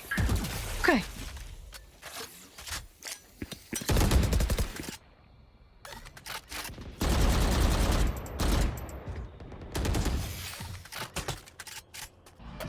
We go again. Durka exploring middle. Althea testing the waters over towards A. No deeper commits this time, though, from FNATIC. Patience being shown. And actually a different look this time. Spike leaning, drifting back towards the B site. This Sugetsu tucked in pretty deep. There's 3 members of FPX up towards heaven, though. This is the perfect read onto this. It'll be an absolute bloodbath, and see if FNATIC decide to commit here. This is already a really telling sign that they're in the right place with this. They've just got to be careful of that lurk that's coming up middle. FPX, right place, potentially right time, but let's see what they do with this now. The spike's been halted, but you're right, this will be a bloodbath. Mystic towards heaven, but Xiao's already on the case. Denies Mystic. There's a layer to this. There's a second string, and it's Durka. The flash is good. Allows at least for Sugetsu to get the swing on Althea, but the trade's quick for Boaster. Leaving it in a 3v2, and the numbers favor FNATIC this time. Xiao connects towards Enzo. Trade comes out for Durka. Xiao again. And now the 1v1. 13 seconds. Divide goes in. 10 seconds Spike picked up, and Durka peeks Oh it. The my man god. has no shame, no just respect for Xiao. Swinging into the op like that, Mike. What a way to close out map 1. Beautifully done. Again, Wow. so back and forth, and it gets to overtime here, and almost fitting for how that map went. The regulation was, I mean, both teams really excelling on that front. FPX may be slowing down a little bit towards the end of regulation, but FNATIC managed their economy to pull back from, I don't even want to call it the thrifty round, that Hero Guardian round. Roll your minds back. That would have been map if they'd have lost that round. God, you're absolutely right. So many key rounds. And let's give as much time to the desk as possible, because this was a long series and I'm sure there was a lot to say. So we're going to head to a break and then back to the desk. What a way to kick off our grand finals as a FNATIC secure map 1 in overtime versus FPX. I'm Yingsu and I'm back here with Kakuka and Zesh. And overtime on map 1. Lauren said it was going to be a long day, but I'm fine with that. I think that it was deserved. I think that we saw mistakes coming in from both ways. I'm kind of disappointed, especially on the first half, because I think that Zippen was not having the impact that he wanted, and maybe Artis was not doing that good of a job shutting down Dirk. I think it was around those lines. I would agree on that, but first of all, I would say that this is one of the slowest start of FNATIC I've seen in a while. It felt like those first few rounds that we've seen from them is comparatively slower to what we would usually expect. No. Slower not in a time sense, but in the way they're waking up, right? You would usually... What about against the Sen? The Sen got 6 and then FNATIC dropped 13. Yes, I see what you mean. I still think in comparison to what we have seen so far in the playoffs, it is one of the, let's say, slower FNATIC performances and also one of the odder FNATIC performances. I think it's a little bit of both. Like, I understand that FNATIC has a slow start because they're playing against the KO. They know that something is going to be cooked up against them, and they cannot take the freedom as just interpreting the game, and especially the defense, the way they wanted. But whenever that pause came on to play, they knew exactly that they had forced FPX into a moment of self-doubt. I know you guys are disappointed with the mistakes, but my God, the recovery, some of the rounds, and some of the cool stuff we did see here really shows to us why these two are the best teams of our entire region. Yeah, completely. And I think that it comes a lot to what the set stress that we've seen from FNATIC on the attack, how they were interpreting. Sometimes the high risk we're seeing right now here, Artis just flashing and actually double swinging and getting a couple of kills. But the problem is that risk, when it was taken on A, it was too high for what FNATIC was putting on the other side. I would agree on that most of the time, but it felt also from time to time that it was the right adaptation for me as well from FNATIC on from FPX on the defense. I liked what the adaptation, particularly with, for example, the Sentinel. I think it fit how Alpha plays, but it is what it is. And I want to say one guy that stepped up so much, not just today, but this entire stage. And for me, so far, definitely the MVP is Mystic. He single-handedly saved them from so many rounds. I think that the best example were round 22 and round 23 when he, off the time that Artis was adapting to, as you were saying, Vincent, on when to use the flash and how to use it against FNATIC, Mystic played onto that and gave them the wrong information to feel like they were not going to push. It was not the time to be brave, because actually it was a hero guardian that a couple of them were playing, and the fact that Mystic got at 4K on that round, securing it and taking it when it was so needed for FNATIC. I think particularly that you mentioned those two rounds, which are in the second half, when FNATIC was taking the attacking side, were the ones that were also standing out for me, because usually when we take a look at that, you don't always want your Viper to be that aggressive in a sense, because you obviously lose the out of utility, which is useful for executions.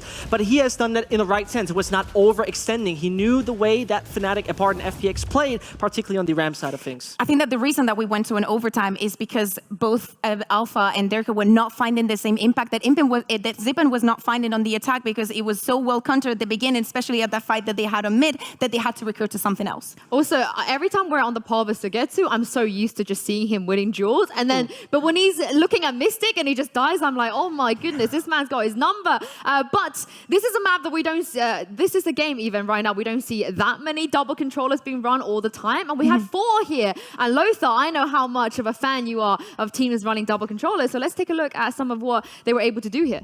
Yeah, and also fundamentals. Ha! So there's a lot of stuff that was happening in this game. We're gonna start first with Boaster's mistake of overpeaking in a crucial and pivotal round. So we're jumping straight into round 14. This is right after FNATIC secured the second pistol round and were on an anti-eco round. Now it's a 3v2 pause planned, where FNATIC in theory should not ever lose this unless some heroics are happening. And unfortunately FNATIC allowed that. So let's play the clip, let's see what's happening. FPX are coming through Heaven with both players. Boaster is now in the no man's land, looking in the correct direction, by the way, because Boaster's job is gonna be looking at B main. Unfortunately, he's completely exposed to Heaven instead of standing just in the backside B, so he's never a target from there. And then two other players are on default and on pillar. When he's being targeted here, that's fine, he's not dead, he's like on low HP, but then the KO knife is also exposed, and that gives the info to FNATIC. 2 players are coming from Heaven. And that is the moment where Boaster needs to stay alive, and they need to play Crossfire. But unfortunately, Boaster overpeaks, dies, and that leaves the 2 players trapped between pillar. One of the solutions to this would be just having different positions. Let's look at this. This is actually a very good positioning here. Boaster still looks at B main, but he knows that no one will be coming from there. So instead, he can play with Alphair, who will be hugging into pillar, while Enzo can stay on the default spot and be the contact player. When that happens, and when someone retakes from default, 2 players from backside can just swing on that contact and get the trade, or Alpha is exposed to a contact from this spot, and that is where Boaster and Alpha have a 2 versus 1 position. So there were a lot of situations that we could have solved here, but unfortunately this round did reset the economy completely for FNATIC, while, well, FPX just got guns for free, and also a pivotal round for them, which allowed them even to go into overtime, essentially. That's about it. I love how you're grabbing this. My fingers. That's out of character. That was a feels bad, man, because I feel like Lothar said, there was no need for them to go overtime. There was no need for Boaster to peak, but it does show that how much this FNATIC team has grown, because I feel like if that had happened maybe a few months ago, they would have lost that map. That would have just been GG. I don't think necessarily. I think that it shows if it was last playoffs when they lost. They got 13-0. They got 13-0. We're talking about this FNATIC. We're talking about this FNATIC. And I feel like they're actually feeling the pressure because they're so close to getting what they've always wanted. And they feel that this is the iteration that has to achieve it. So, of course, those mistakes, those overpicks that I think that many dry picks were coming in on the way of FPX. And the same was for FNATIC, because sometimes you need to take those risks. You need to be the surprise factor.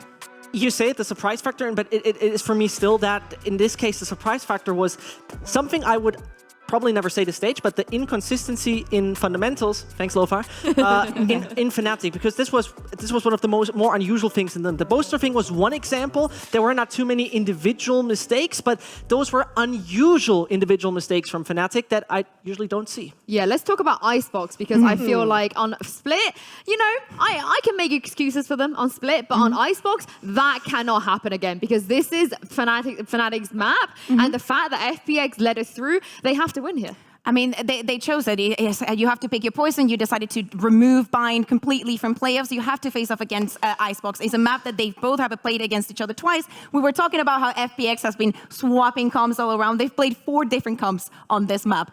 Last one against with the Yoru, I don't think is going to come back. And actually, the last win is the more like traditional one. Still, do I think that Angel has been born for the Killjoy? I do not know. Maybe I would put Sugetsu, but maybe it's for the lurk potential that he wants to be playing on that agent, but maybe it's time that it's going to take a toll on them to swapping compositions all around that much. I think the bigger question is FPX actually made for sticking to the same composition of Icebox more than once? I think this is the bigger question with them. Because as you said, the previous one versus Ascent, that was the most classic and conservative I've ever seen. And it was a close win, but it looked like a decent change. Yeah, and that would be the FNATIC comp as well. They could be running into a mirror comp today, but like you guys said, maybe we see the Yoru again. Certainly Lothar for his bingo card really needs Angel to not do that, but he's done it. Angel's playing the Killjoy today. Yeah, I expect them to keep the same composition because I also want to see, really want to see that Artist versus Dirk. Zipan back on that Sova. He was telling us yesterday how he was experimenting with all these agents. For FNATIC, I just think that this is going to be easy for them in the sense that after they tested the map against FPX on week 1, they decided to pick it 4 times in a row. They were like, yeah, this is the map that we can smash everybody in. It's kind of ironic that FPX, after playing various different compositions with a Yoru, with they stick with the one that worked. Exactly. They stick with that. With that one, they stick. I mean, it shows how much this actual triple sentinel kind of play can work quite well. Do you remember, Jens, when we were talking about Icebox and we were talking about how important it was for Alpha to have the freedom of space? He's not going to have that today against Angel. A lot of control is going to be put, also the pressure. I think that this mirror comp is the best that we could have gotten from both these teams. I think he shouldn't have that space, but I feel like every time we say Alpha shouldn't do something, he goes and does it. I wonder if also Shao is going to go for the operator again. We saw him on Split. Yesterday we saw them run at the double operator, so maybe now the Artist is on the chamber, Shao is going to be using it as well. We'll see. I'm just very curious on how much FPX are right now running into FNATIC that is playing identical or not. That's the thing I'm really asking myself, but I mean, we're going to see it anyway. Well, map 1, it went to overtime. We wonder what's going to happen on this map. Pansy and Hypog, take it away. Look, it is us. We do like to get longer games, but, you know, map 1 was a great one. I'll take an OT that's a good game any day, Mike. I absolutely love a bit of that. Now, after map 1, we've kind of got... I guess a taste of what's to come. Do you think that caliber's going to hold up throughout the rest of the series, or we start seeing that maybe spin towards map favor coming into play here? I think in particular, Icebox definitely leans into that. I think Split is probably one of the better examples of both teams matching up, which I think is reflected in the scoreline, honestly, even though FNATIC maybe should have carried that home in regulation. This one is definitely going to be interesting. I mean, initially, this feels like FPX have stumbled a little bit, right? It's almost like an identity crisis with all this changing of compositions and pulling curveballs out. Whether or not that's going to stand the test of FNATIC here on Icebox, who have looked fantastic in my eyes. Yes, they certainly have. A couple of very characterized look from Alphair has probably now been noted. I do want to see, I feel like FPX are a really good team of taking note of the essentials and trying to deal with them, identifying them early. And I do want to see how they approach this game. That to me is the more curious thing. Whether or not they can actually convert it is where I kind of set this map towards FNATIC, which does bode a worrying note for a best of 5, right? Because then we get into the territory of, well, it's not going to take long for this to be closed out. So we have to wait and see as we do jump in. Very slow approach to the pistol round here on both sides, actually. Angel got his utility spread pretty thin. The alarm bot towards mid. The turret up towards A site. FNATIC not really probing either direction just yet. But the wall invested towards B is probably going to keep both members of FPX here tucked in. And so I think it's going to be a contact playoff artist here on yellow. He doesn't have his TP towards safety. FNATIC do drift this direction now. The drone will be used here to open up.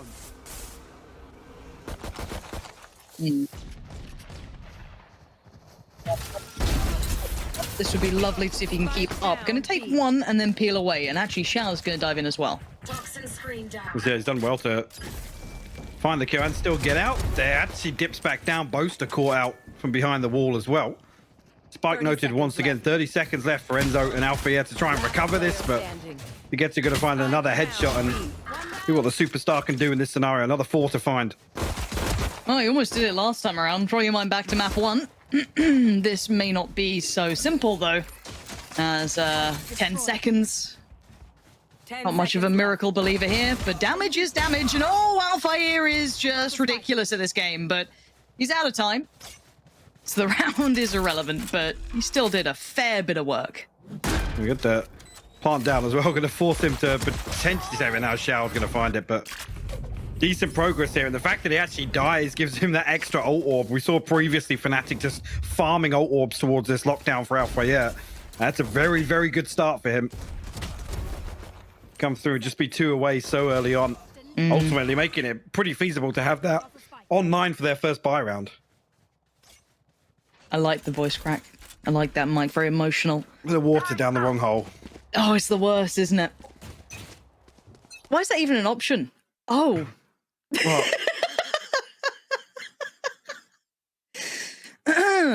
well, the game choking harder than I did. The classic Van 1067. Oh, it's a classic. We've all been there. But we do jump back in. No, we don't. Do we? Why are we showing? Hopefully we're on camera.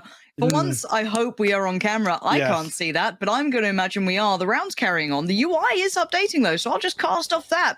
We're good. 1 minute on the board, and you missed merely 1 kill. However, it was on Sugetsu, which is the more curious part of this. Yeah, another round. The FPX just bring in a couple of weapons there. Sugetsu, I believe, was on the pistol. Boaster actually noting the reposition here, showing a little bit of discipline.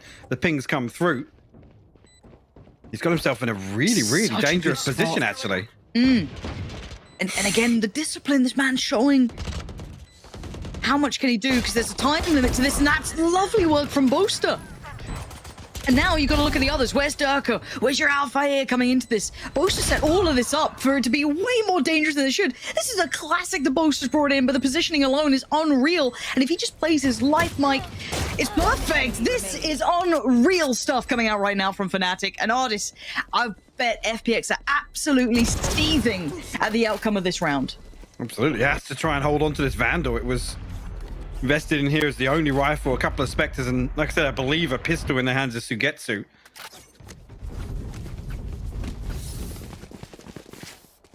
And FNATIC flipped that back in their favor. No surprises to see that pop up. we'll try and fix a few things on our end. Oh, get your bingo cards out, ladies and gents. Get ready the for overtime. The tech pause very early on here in map 2. Very early on. Could be a full house today. It could be. It could be. Now, Mike, let's kind of break down what you think a technical pause this early in the game could be, because this could be a variety of things, right? This could be anything at this point. I mean, I am led to believe it's a Val 1067. You reckon? Yeah. Okay, well, we'll wait for updates from the admins, but I like that call early on. This is the analytical work we come here for. But again, yeah, that even just that round as it was is baffling. But we wait from the update from our dearest Enrico if it is necessary. When I hear the producer, you know it's dangerous. When I see the clock ticking down, it actually fills me with happiness. So. Yeah, but then I also look at the purchase and I'm like, are they all there? Is everything good? I think it's all good. We should be fine. It's just Angel on the hero rifle. Yeah. Been a while since we've seen it, but. Show me what you got. Because you won't be tilted after that last round at all. Of course not. No. You won't be frustrated. And this will be a test of composure, if anything, right? This is the. What a tilter and a half. But we dive back in. We digress. Obviously, we get distracted by shiny things. Mostly tech timeouts. And eyes towards Artis and Angel. I'm done here, actually. Is not going to show the rifle purchase just yet and breaking the wall. Now it is revealed Durka will fall. FNATIC may be questioning what is behind this round now. And actually the second comes through as well. Artis with the wall bang onto Mystic. It's everything we asked for. And there's no kind of, backstab. There is this, though. That early investment of the ult coming through that already we saw being built up so early on. Enzo wants to do as much damage as feasibly possible. And, well, FNATIC need to get FPX needs to get a wiggle on. They got to try and do something. The Boast is going to be holding the line. And FNATIC had no right to that. Those first couple of kills that came in were unreal from, between Angel and Artis to do that sort of damage made that round way more likely than it should have been. But the turn of events, that ult being there early for Alpha was perfect, Mike. Absolutely. Here, where there's a possibility that FNATIC might feel the heat with this retake, and obviously after seeing that rifle initially, they definitely think that they were on red alert, that to have the lockdown there to secure the round. Oh, it's a back-to-back, Mike. It's a back-to-back. It's rare. It's been a while we've gone back-to-back, actually. Yep. They're saying there's some issues with FNATIC and FPS issues, hopefully, whatever that means. Not FPX issues. No, that's what I thought it was. It's like FPX issues with FNATIC. I'm like, well, that's just the game. So far, not having too many problems with FPX. I don't know. Come on. That was... Oof. Oof. No, went to OT, fine. Man. It went to OT. It was fine. Let's just split things. Just split things. True. It's probably why it's not going to be in the map pool much longer, right? Gives us some of the best games. They've seen the round count for split. They're just like, no, it's got to go. We need quicker games, guys. We need more tech timeouts. Get it out of the map pool. Come on now. All right, 2-1. We're back in. Oh, I need to regather our focus here, because hopefully no more issues, no more pauses. I just want a good, clean game. As already, we settle into things now. We've got the rifles out. Tour de force up for Artis. We see the 4-1 split beginning from FNATIC. The Artis actually got a very deep position towards B. It does have that TP to safety. The trap to also slow down. Anybody following through on that, but FNATIC already drifting in the direction of 8. It's only one player here in the form of Zipan really holding any sort of active angle. Shao tucked in behind screens. FNATIC happy to let the clock run down for the time being. Poised for an execution, though. Yeah, Boast rejoining the rest. See the owl drone coming through as well. Going to clear those close angles. No one really sitting too close, and Shao was the first real point of contact. Ready Alpha here, putting the first bits of utility. Again, all of this initial investigation just to clear those angles that are so deadly if unchecked, but they are now 20 seconds, so you are leaving this quite late in the day. If anyone does overextend potentially from the FPX side, there could be danger, but Boaster swings through. Now we know the Alpha here mid-lurk, but have you heard of the Boaster mid-lurk? Apparently it works pretty well, and with 8 seconds, the spike's planted, and Artis, he's got that tour de force, but Ain't gonna be able to get much done with this unless he finds a quick pick. Looking at that, Mystic's already backed away. Doesn't really want to allow too much of that nonsense to begin. Rifle picked up and probably just scurried away with it. You see Dirk actually backfilling this too. Wants to make sure he's removed, and he's done it. That was lovely work. I didn't even note Boaster doing that because he kind of rejoined the pack, set the utility into motion, and then peeled away. It's perfect timing as well, with everybody focused on dealing with this wall on the side of FPX to make sure that FNATIC don't have any sort of comfort towards sight. That's when Boaster springs the trap. Straight up forehead camming on that too. Love that. Yeah. Couldn't be closer. Oh, it's grey again. Okay, it's fine. It's an FPX actual timeout. That's all right. That's all right. One day we'll just get rounds that play back to back, Mike. I promise you. One fine day. The dream. Yes. Obviously, they're saving across from the Tour de Force. Maybe now actually just looking to get the operator in hand for the next. Already a bit of a gap developing. And actually on the other side, FNATIC got themselves up a little bit of a cushion as well. I mean, Boaster's got the Viper's Pit on. Down to 1,500, but there's enough there to spread the wealth with Dirk's Tour de Force being available as well. A brilliant start here.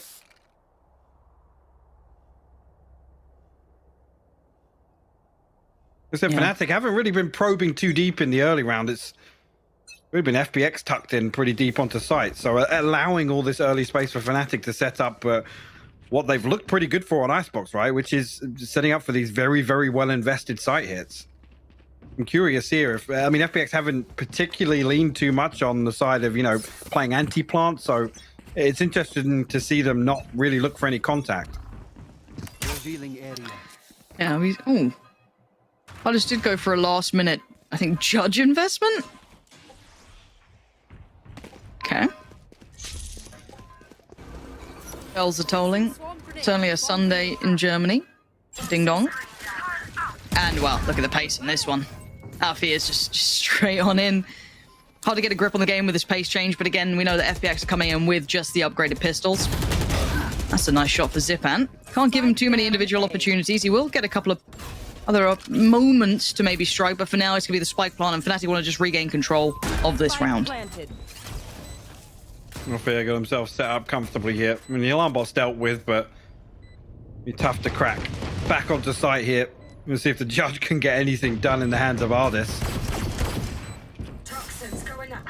Dirk should be able to deal with this. Actually, we'll have a gap behind the wall anyway, but...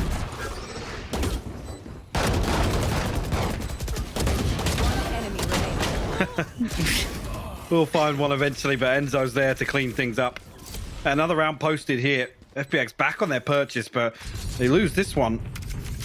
This first half could get out of control very early on.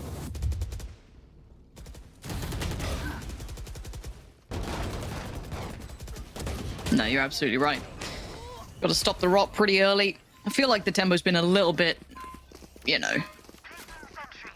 hot and cold in this start already. I hope that FPX just get into the kind of feel of the game. A couple of close rounds here and there, but you're right. FNATIC starting to carve a lead at 4-1. Operator out for Ardis.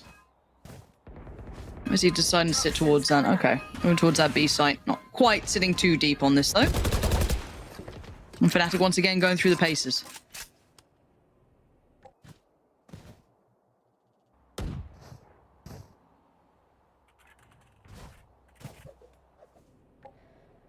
FNATIC just creeping almost in the early round. They're almost anticipating FPX are eventually going to go hunting. Actually, just ahead of the minute mark left on the clock. It's the furthest we've seen Boaster really explore other than that lurk behind that execution on A side. But not an awful lot happening just now. Setting himself up for a similar sort of position here. We'll deal with the trap. There's 3 members of FPX locked out towards the left side of the map right now. Yeah, and again, this puts so much strain on the 2 who are dedicated towards this A side. Angel's got his work cut out, as does Sugetsu. They have no backup en route too quickly because they have to re-clear mid in a very, very diligent manner. Otherwise, it could be problematic. But Alpha are happy to take the first couple of steps forward. Similar sort of scenes with the wall going up as well. And already you can see the problems. FPX have to rescind control. They can't stick around. The ult's going to come down. One bonus having Alpha on this is that you just seem to have it constantly. You are going to see Hunter's Fury as well popped on the other side, but Alpha tries to get proactive. Does at least catch Xiao, but it's a quick trade out for Angel, reading it well enough, and a counter ult comes in. It's almost the worst person to give a kill to. Now putting the lockdown in their hands. Enzo going to play this from very deep here, just mindful of the flank. You see here, if FPX can actually find it all the way back in, Durka will find a kill with a tour de force though. One player did get detained here. Spam comes in, Mystic and Boast are both just laying down fire, trying to catch anyone they can, and Artist just not getting vision. You can see the utility in the way. It's an absolute plethora of utility forced into Zardis, just trying to keep his life, trying to play this out, see if he can get away from danger in the end, because this round, gotta say it again, FNATIC, somewhat brute forcing, but the back and forth with the ults, really, Angel and the boys for FPX unable to capitalize on that lockdown that came in. The back line from FNATIC was just perfect. I mean, it's a great counter to the Viper's Pit, but there's a snake bite that goes in that prevents FPX from, like you said, capitalizing, making anything happen on the back of that lockdown. So, really unfortunate in that regard. But well handled by FNATIC, honestly. With one player playing deep enough, Enzo cautious of any flank coming through, so they know that they can almost commit to just everybody having eyes on sight.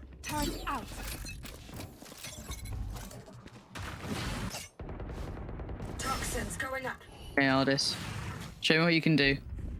Again, it's similar scenes though, isn't it? It's that, okay, we can take a little bit of control. This is, yes, it's deeper this time from FPX towards B. Maybe they can loosen up the two players to hit earlier rotations, but again, they still haven't been able to quite deal with this site hit. It's been overwhelming. They just every single time. Their way on. Yeah, what are you meant to do now? Spike planted. An awful lot to work with there. I mean, the operator, yes, but definitely doesn't make this retake feel any better for FPX.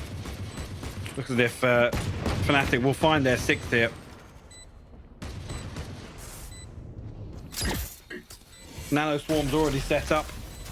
Actually, the Snakebite to force one off, but Durka going to find one. Artists will find Mystic, but there's a few more to find just yet. It's that back line, Mike. They just haven't been able to break this yet. Boaster on that late positioning over by Spawn. So many of the elements making this tricky. And again, consider the purchase here. Durka just going to put himself forward for the trade, buying more and more time. And as much as FPX may want to try and break this, the shots are coming in for Artist, but it's all too late. It really matters for Not. He can't even make it out of there in time this time around. Yeah, Enzo gets caught in it as well, but again, FNATIC just powering forward on the board. They've got to find a way to break this take. FNATIC just have the wind in their sails, to be honest. Instead, just walking onto site here. And it's their ability to buy so much time in some of these post plants as well. The timing of the nanostorms is not something that's often really emphasized too much, but you can see here just on that replay, the snake bite follows up on it. It's just beautifully crafted by FNATIC. How long will you be sitting with players, you know, towards B? I feel like you're going to have to either get proactive in middle, do something to try and handle this. And saying that, I am seeing an adjustment from Angel. Maybe trying to deal with that lurk. There has been a problem. Zipan trying to be proactive, and he just gets manhandled again. FNATIC really aware of the standard adaptations that maybe FPX would be looking to try and bring out to disrupt this piece, but none of it's really working. I mean, it comes down to, right, with this comp, it's like who comfortably, other than Artist, can you rely on to find a favorable engagement, to get out, right? To get to almost have that get out of jail free card. Zipan falls early. The key component in terms of utility. Unfortunately, FPX, if they're going to try and play retake simulator, Here. it's not really going to work for them. We've already seen that. We've already noted the utility usage from FNATIC. Oh, the timing on the swing off the back of the Aldrone as well. So nicely timed to force, you know, Xiao away from the back of site. Artist has to get out of there as well. Site's theirs again. FNATIC working this out. Artist is desperate for a re-engagement here, but Dirk is already so aware of that chance. But Artist takes that advantage and doubles it down. Enzo deleted as well, and Xiao's been actually containing some space here too. The barrel gives away the game, and Mystic falls. First time we're really seeing a bit of a fight back from FPX. Xiao has to give up that angle because Alphair is just holding this one down. Artist still on patrol though. And these two players, Boaster and Alphair, trying to get pretty proactive with this. And Alphair has actually caught Artist. It ain't over yet. Xiao's low, Sugetsu low HP. Boaster and Alphair, yeah, a little bit of chip damage, but look at the absolute gall on Alphair to slip through that wall. But Sugetsu really diligent to check on it. And Angel clearing Boaster. First time it's worked out that slight re-engage, that adjustment on time, controlling the back of sight. It worked really well there for FPX. It did, and that's FNATIC ultimately trying to switch things up. I mean, taking casualties just as the spike goes down. Like I said, FNATIC have looked great once they're able to reset and compose themselves, but Dirk have fallen here. Ardis almost a little antsy for that second swing. Enzo not expecting it at all. Mystic also not expecting this reposition from Shao, but you can see Boaster and Alpha do well to even make this interesting in this scenario. See if FPX can build upon that. I mean, I hate to say it comes down to the basic. They have to stop conceding some of these free plants. That previous round is a great example of what we need to see going forwards. Well, no, this is a really tricky predicament. You keep forward on this path. Alpha gets to keep his life, just actually dipped down by the box, didn't overcommit to it. Now Ardis is in danger. Yeah, he's actually noted that. Decides to peel away. A positive, though. That's what we need to see. FPX digging a little deeper, putting Ardis in a position to do some damage early on. FNATIC planting the seeds of doubt elsewhere on the map. Now we'll note that obviously it's Ardis' trap, and he has been noted over towards A site. So if that really changes anything, lockdown available once again for Alpha. Yeah, the third of this half.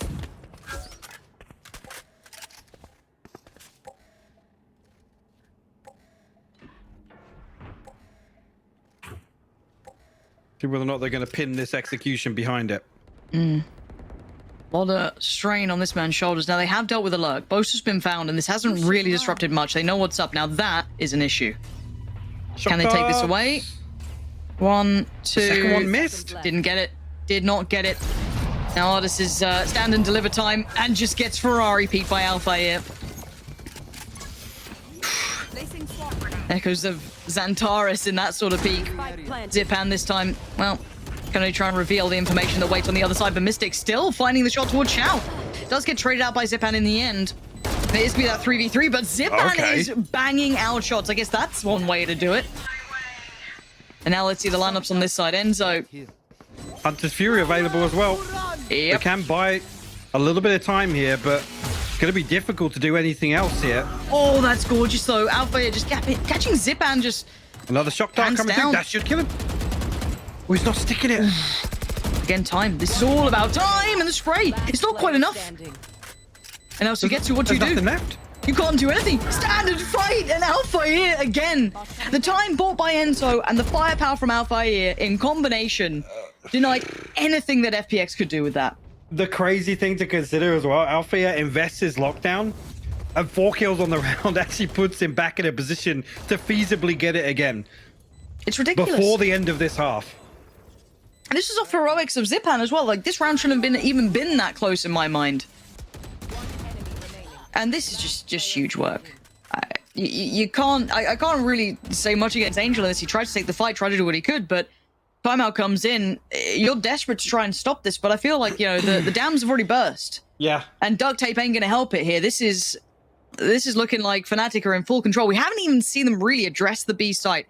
Any, you know, sort of intent behind the lurk from Boaster really towards the other side of the map. You know, this has been that we do the 4-1 split. There's variation within it, absolutely. But again, the amount of times that Alpha will have that ult to invest. He's on 15-6. The guy's tearing it up. What are you meant to do? Awful lot. And to be honest, we've seen this adjustment come a little too late from FPX. Now they have nothing left in the bank. This is round 10 now, so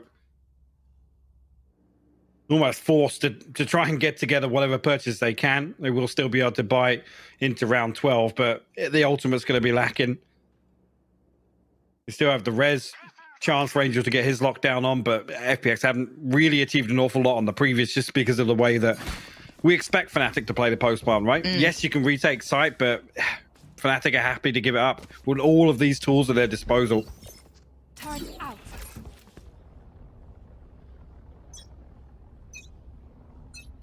curious to see here if they try and get Alfie here a couple of orbs. Wouldn't be a bad shout, would it?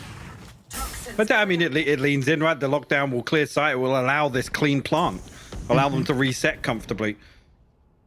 So it's a massive win condition in terms of the play style for FNATIC. I feel like FPX are trying to be aware of that. but then you have to still deal with the man himself, right? This is the scary part. Angel trying to get a little bit deeper towards it, but Enzo's got his back, and actually Enzo's got two. Sights open. Boaster's even won the lurking mid. This is cooked. You know, forking it. This one's done. Plant comes in. Heroics aside, Zipan did great last time with the Guardian. I doubt he's going to have the similar scenes of success. Artist would need something filthy. And Boaster's still kind of keeping this mid control, aware of Zipan's intention. This is beautiful from FNATIC. Beautiful from Boaster as well, looking so much sharper than map 1. Yes. Causing real problems for FPX in this rotation. Oh, this again seems to be constantly the last man standing for FPX, but swiftly traded out. FNATIC extend their lead to 6 now. FPX aren't going to have an awful lot to throw at this. Going to be sheriffs scattered across. No tour de force. We'll see. Actually, I didn't even note if anybody had retrieved this Orbi. You think with these kills coming through, almost argue give Alfier another one. Although he's 2 away, like I said, a likelihood is he'll have one for the final round. Yep. And his final buy round as well for FPX. I'm going to say this is, as much as this is very much a celebration of FNATIC's very diligent attacking side. Oh, they finally flipped it, right? They've gone, right, let's address this B side. Surely they're going to be resting on their laurels, but Sugetsu's still good for one. Residency comes in, though. And now the rotations are on. Angel. Finally, FPX dig for a first play. We'll just res it. It's fine. Yeah.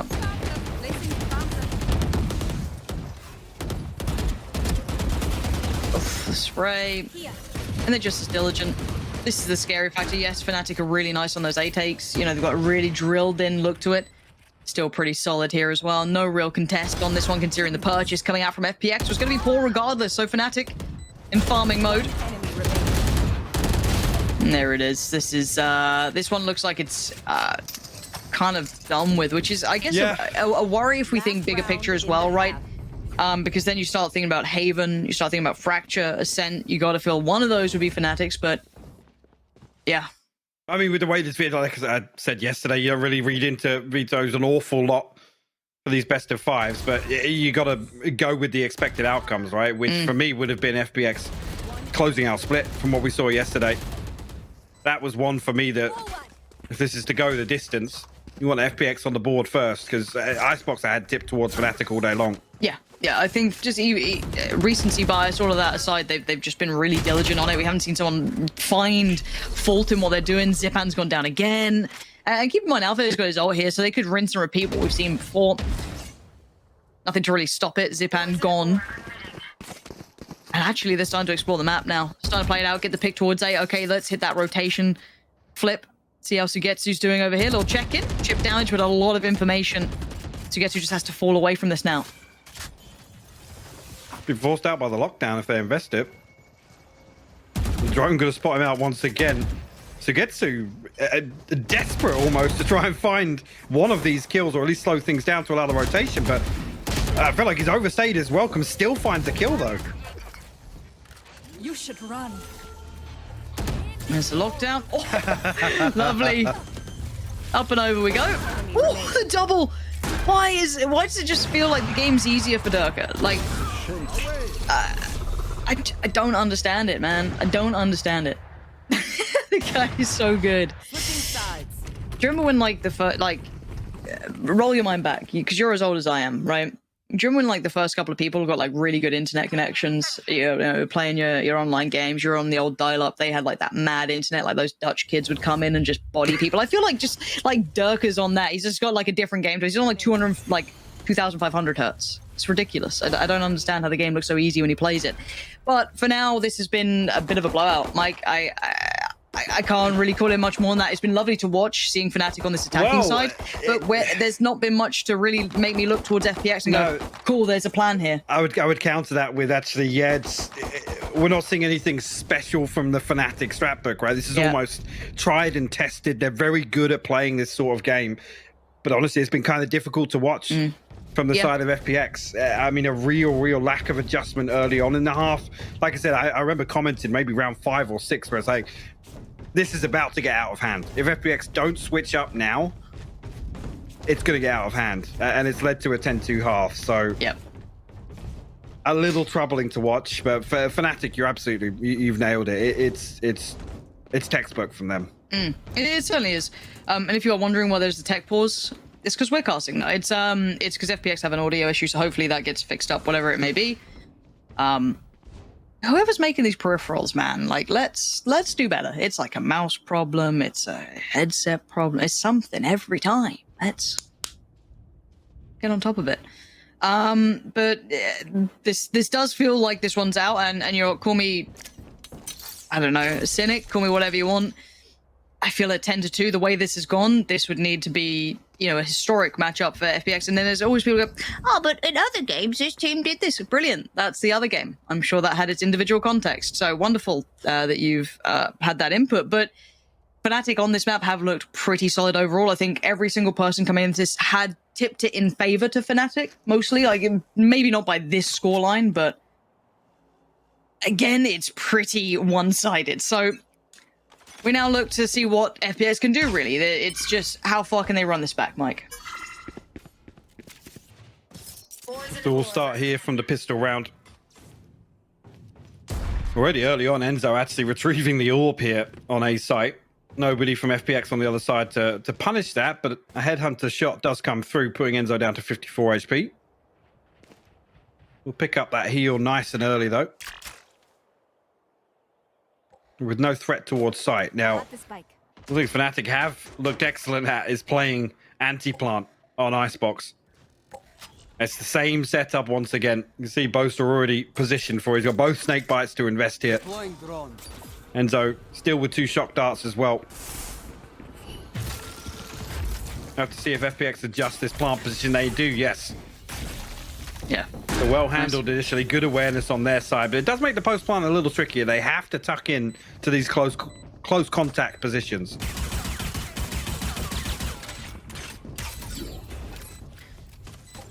Durka on those back lines, slowly work his way through. I think Angel's already very cognizant of this. The timing gives Durka the shot, but now it's revealed the position, but we have to look at the brawl that's about to be happening on the side. This is a little bit of a backline battle that certainly could influence the outcome of the round. And you're right, they're absolutely sticking it and no one's stopping it. No. Like I said, and it's beautiful because FPX read it, right? They know that the FNATIC are going to be playing anti-plant. But what they have to do is make sure they tuck in to play close contact, not allow something like that to happen. The Sage wall is so impactful in some of these pistol rounds. Yep. The FPX almost caught sleeping there. Like I said, a little difficult to watch at times. Oh, it certainly is.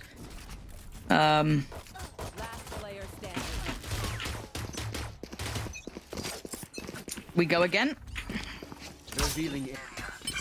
FPX obviously going to invest into this, and again, just the difference here early on with the tendency to put Durka a little deeper here. Does have his TP. Actually, okay, nearly actually punishes the drone as well, this is brawly. A ton of damage done. Yeah, absolutely. And Mystic just on the other side of this can hear all of that noise just to his right. How is he still standing? That's how Enzo, Alpha, and Mystic just lock down the round. It's all on Sugetsu now. Even just to try and carry this on, not gonna happen. It's 12 for FNATIC. And this one might be a get it over and done with. Let's start looking in towards Haven. So even curious to see what FPX can bring into this. There'll be a Guardian here or there, maybe to stop for the Spectres, try and run it down once again. It's not what you want to be working with FNATIC on map point, that's for sure.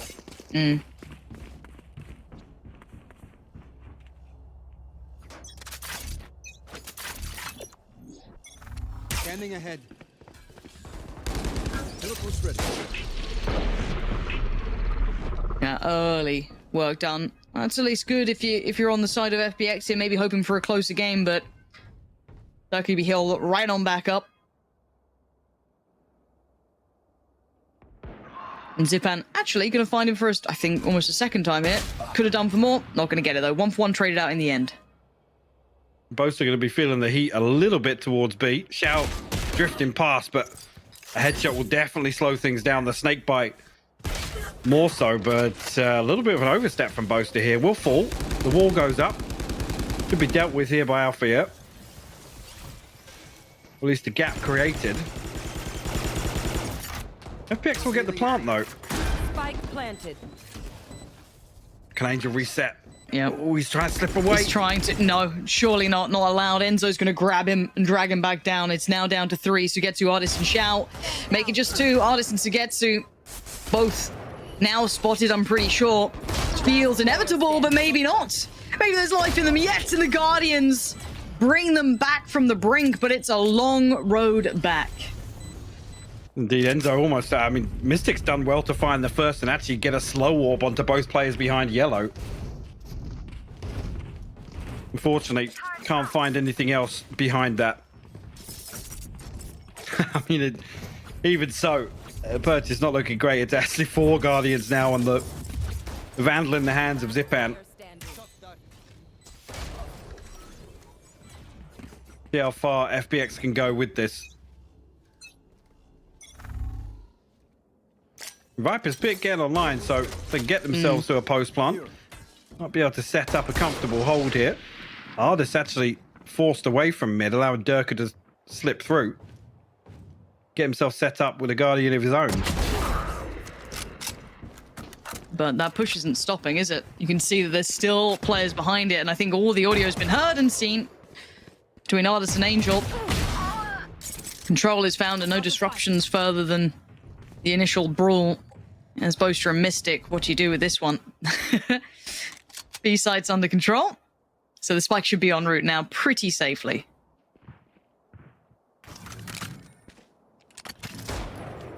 Xiao even spots it. First one able to find any damage through here. Sugetsu sharp once again with the Guardian will find a headshot. A Mystic just going to pray that somebody oversteps the mark. Well, about as useful as thoughts and prayers right now. So this could be a decent amount of weight. Walking potentially into the unknown would be Angel.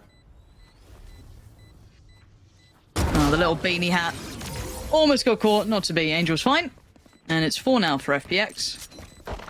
And maybe the scoreboard could be closed, but you do feel that FNATIC, be it by a Durka round, an Althea round, one of them is going to give you a round at this point. So, again, call me whatever you want. Biased caster, how dare you doubt FPX. But it's just such a long way back. And actually, FNATIC hitting the brakes here. I doubt the feeling of sweat. Maybe just a moment to talk it out. Just about coming close to their first full ultimate cycle here. Althea one away, Durka getting close to that tour de force. Mystic one away from the res as well, but they do have the Hunter's Fury available. That's key because Angel does have the lockdown, so an immediate counter towards that. It's Guardians across the board for FPX. It's almost like they're semi-committed now. Obviously, you'd think at one point, once they reach the number they're happy with, they'll swap these out or try and upgrade them. But obviously, with FNATIC on 12. And have any space for a round loss, so... No. This is the round to do it. Obviously, FNATIC going to buy back in, but...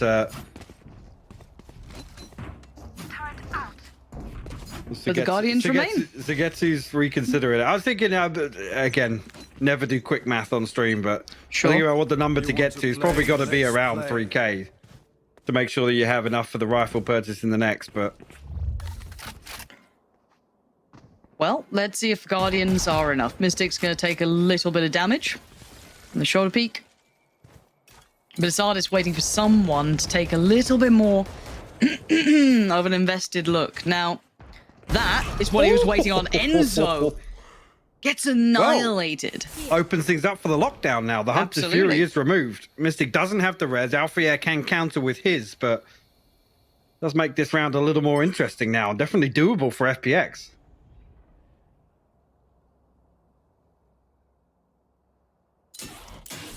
Doable.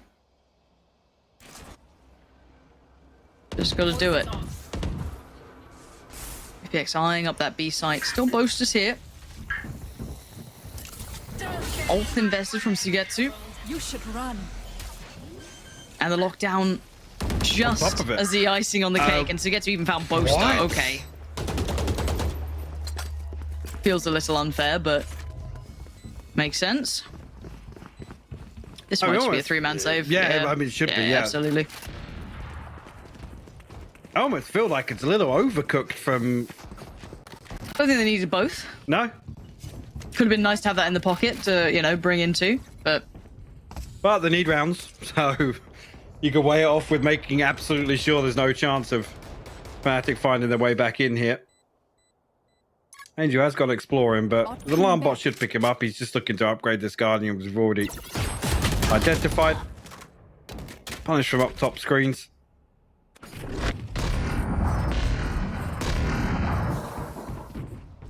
See, now I want to see the Guardian swapped out. It should be comfortable enough to get this purchase looking a little better now. And we wait. Well, the weird one for me is Artist, because he literally has a Guardian in his back pocket, so... Why not have two? We are effectively 40 shots for the Headhunter in that regard. That's crazy. Damn. Maybe Guardians are the new meta, Mike. Have you ever thought about that? God. Okay, so they did change. The UI just didn't update. That's just didn't nice. Tell us. That's useful. I'm glad we have that feature. It's... Okay, so Xiao has remained on the Guardian. The rest have gone for the rifles. And FPX... I mean, quick work to get up middle already. No, Alfia is actually going to be aware enough. Yeah, aware enough to clear this deep. His utility is elsewhere. Don't actually see the... Sugetsu actually gets the better of him. Hello, Barrel. Oh! What is... I just got slapped. And Enzo's found Xiao. And now, this is when you start getting a little bit of those sweatier palms, but Sugetsu is doing God's work in middle, finding Enzo and bringing it back to a 3v3, kind of quelling any of that building danger that FNATIC had. Durka. This is where the worry is. Sugetsu still doing serious damage, though. This has to be monumental from Durka. And it might just be! Angel's gone! And Sugetsu in the 1v2, but time. Keep that building. Sugetsu can't do it all, and Boaster flies in with the frenzy. And that kill, that second kill from Durka, was just unreal. But it will be a 13-5 close. And FPX gave it a go, but it was just too far away. Absolutely, but we take nothing away from FNATIC's performance there in the first half. Just an absolute masterclass once again. And how many times do we say that watching FNATIC on Icebox? So absolutely, just brilliant to see them pulling out this form in the finals here again, paying ultimate respect to FPX in that regard. So excellent stuff there. Yeah, I've got to say it was a little one-sided. That second half did feel like a little bit of a formality more than a real push for things. But again, it's how the cookie crumbles when, as you highlighted, FNATIC bring that level of caliber on the first. However, it's not over yet. Of course, we're in best of 5 territory, so we're going to go to a break, and then you'll be joined by the desk. As you guys can see there, even a trailer to say goodbye to Zaz, one of our own from Game Changers. Of course, once VCT EMEA playoffs wraps up and Masters wraps up, we do have the Game Changers land to look forward to, which I'm very excited about. But back to the matter at hand. You said it in the beginning, Kakuka, you have to pick your poison. You either play a map on that you don't like, or you have to choose Icebox. And in this case, do you feel like maybe they shouldn't have let FNATIC have Icebox? I mean, I think the buying could have been even worse. I don't know. Maybe you want to still get the reps on Icebox. As we said, they have been trying so many compositions that maybe they feel that this is the one. It was the time to test it, knowing that, as you said, they're picking their poison, and it's not likely that it's going to happen. But can we all agree that they were feeling a little bit uncomfortable on the picks? Some of them. Possibly. I mean, we have to paint one picture, right? As right you are with this, I think once more, FNATIC played a solid icebox. A good icebox. Sure. Not a phenomenal, but a good icebox. The score says something else, but what more do you want, Vincent? Listen to me. Listen to me. There were a few things where I was a little worried about from an individual basis, something we've also seen on Split. But overall, of course, the score says the story, right? They were playing exactly what they've done in the past on icebox. It worked once more. I really like the approach they have. And this brings us to the point where I was a little confused by what FPX did, in the sense of, hold on, this is like a pretty much close to a hard copy to like a previous FNATIC game, and you have nothing prepped. Maybe it's just too short of time to prepare for FNATIC on that map. I didn't see what happened there with FPX. I honestly think this is not the case of FPX losing. I think this is just FNATIC are really good. Yes. I will give both of them, because I think like the approach that FPX was having onto playing for retake when they were as well missing lineups for the lockdown, or actually not understanding that against FNATIC, you need to have that first kill so they don't get that push so hard over you. The post pump was never, the post pump was the measure that FNATIC had for every single round, and FPX barely did anything to avoid that happening. I know you guys, we were definitely very passionate. I was very passionate about this in the green room, but we did see a couple of things that was a little bit uncharacteristic, like you said. If we take a look at this round, where Zipan misses his shock darts to kill the Killjoy lockdown from Alpha. But the question and the problem is, as you alluded to, Kakuka, they have someone on their team that wouldn't have missed that.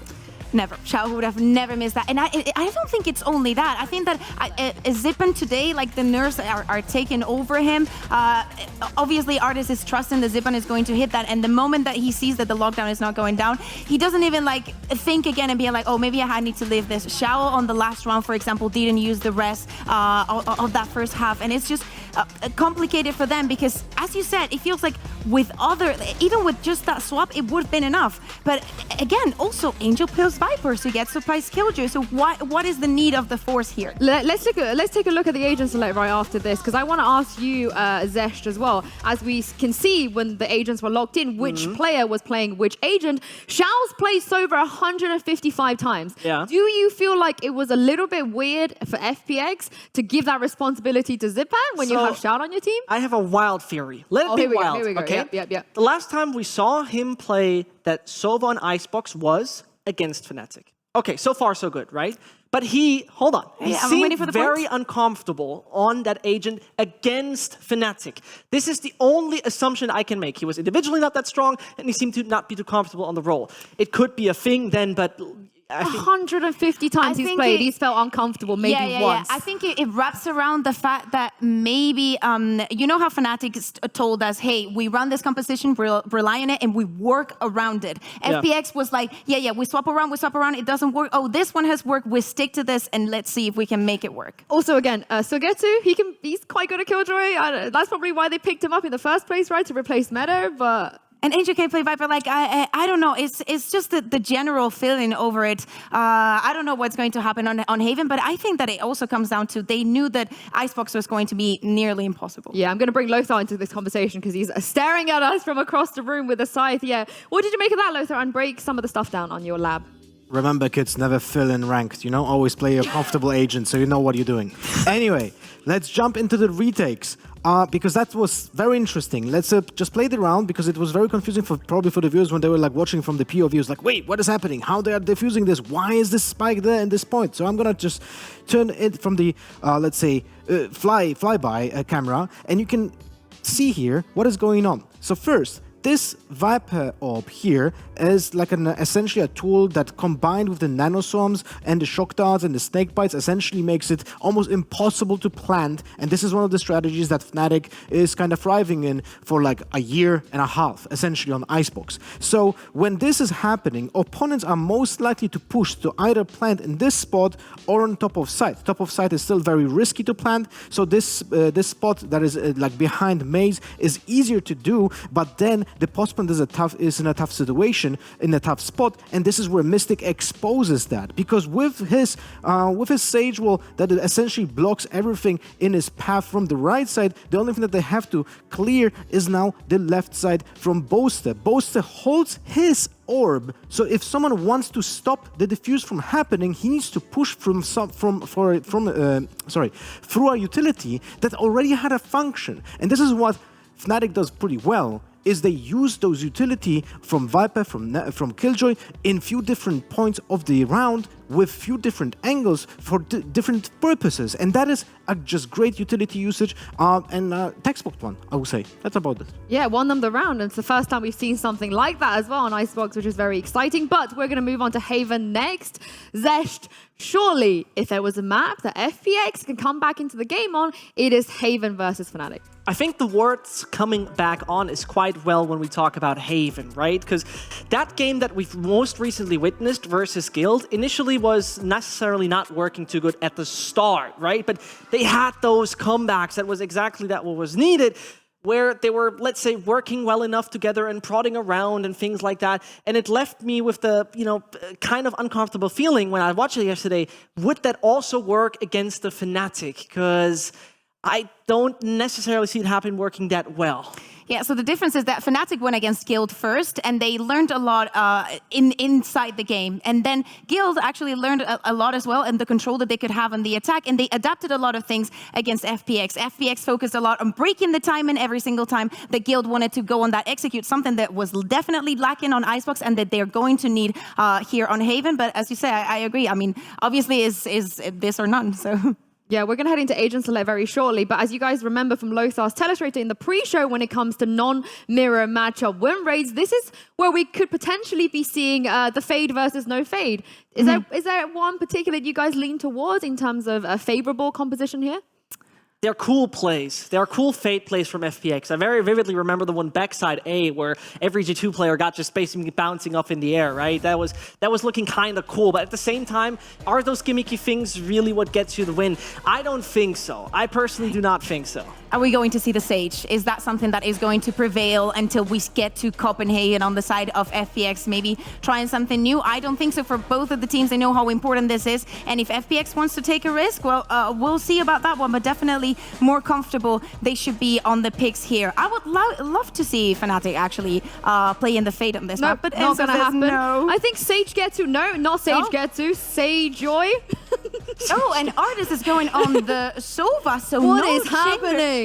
Okay, now, what is happening? Okay, so... what is happening? I am not going to be the one saying no to Xiaoquin on Jet, but was this eternally necessary? Is this composition number 21? Yes, yes. The daily switching is really getting confusing to a certain extent. Like, it gets me to, like, yeah, they have surely a plan for it, but the Xiao on Jet is probably the least... this is We've been there before. He was playing on the operator. Yes. He was feeling comfortable. Maybe after map 2. Artis? Maybe? Jet, hello? Shao placed over? What is happening? At this point, Lothar looks so disappointed in it. Yeah, it's like a disappointed parent from him. But either way, right? Is it going to be a big surprise where suddenly we see totally different playstyle from FPX or not? Because, for example, on on an Icebox, it didn't feel like that necessarily. I mean, Angel said it himself, right? When we swap the compositions, I want you to have 2 pracs, nothing else. So probably is what they have, tops. Well, let's hope they have more than that. FPX, they brought out an interesting change here and one that they need if they want to stay in this grand final. They have to win here. Pansy and Hypok, take it away. Yeah, it's do or die time, right? And they've pulled out this. Mike, give me a rundown. Where are we and what is happening? It's a thin line between a curveball and an ace up the sleeve, I guess. I mean, the only saving grace being they played the Killjoy last time against FNATIC, was obviously with the Astra in place of the Omen, and that was obviously with Angel actually on the Jet. So this is definitely a curveball. Maybe just didn't feel totally comfortable with how the performance yesterday was with Guild. Obviously that they did claw back into the second half there with a run of I think 7 or 8 rounds it was actually in the second half yesterday. But yeah, a little bit strange if I'm going to be completely honest. Whether or not this is targeted as almost a counter comp, we'll have to see if FPX have got anything cooked up, because I mean, back's against the wall now. They got no more maps to play with. They have to reverse sweep this if they want to win out in the grand finals.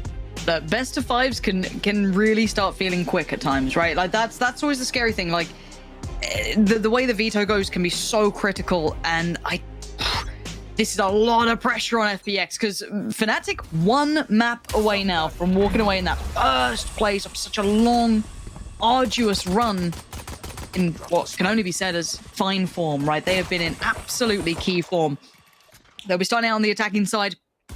FPX bringing out this comp for the defensive side now, at least to start with. We'll have to see how this translates. And they're going walkabout Boaster. With a shorty. Angels walking up here with a shorty. Is there going to be a flash, or is it just going to be a straight on through? If they flash in, actually Boaster's on the outside of this smoke, so... Yeah. Oh my god, Boaster. He didn't know the other player, so it's traded. Zipan's got the trade on it, but Xiao's going to find at least the pick towards long. So even by all of that potentially going wrong, Mike, it actually works out quite well in their favor. Durka did go exploring in the meantime. You can see him over by Garage, and that's a shot and a half from Sugetsu. This man's raw aim is looking sharp today. And now the 3v2. Mystic and Enzo, where are they in this?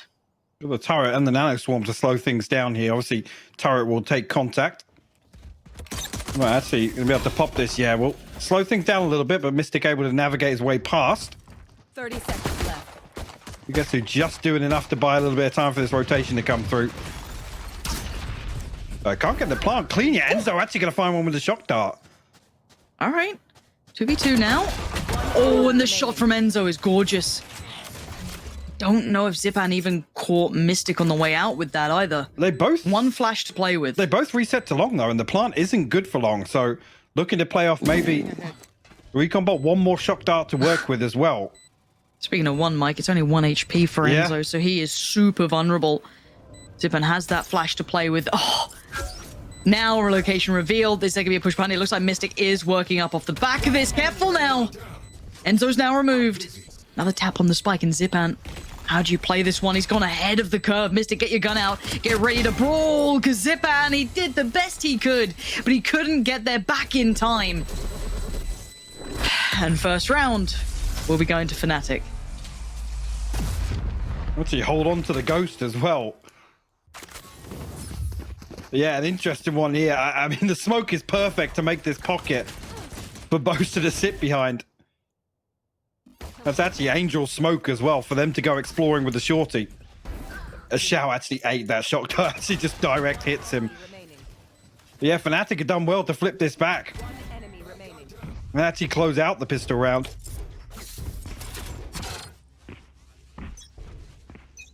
Placing sentry. Okay. What do we have? Anything interesting coming in for FPX here? Xiao. I mean, Marshall. Coming out to play, but look at the damage already. Down to 16 HP.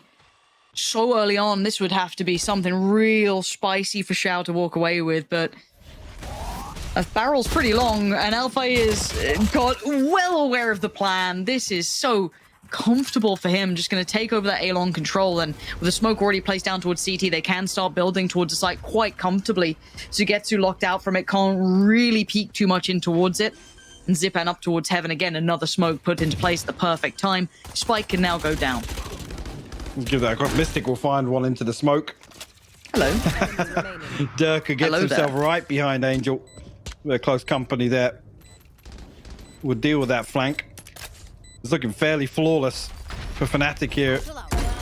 In the second, Alpha here to close things out. Decent progress towards that showstopper as well. Potential to get it online here.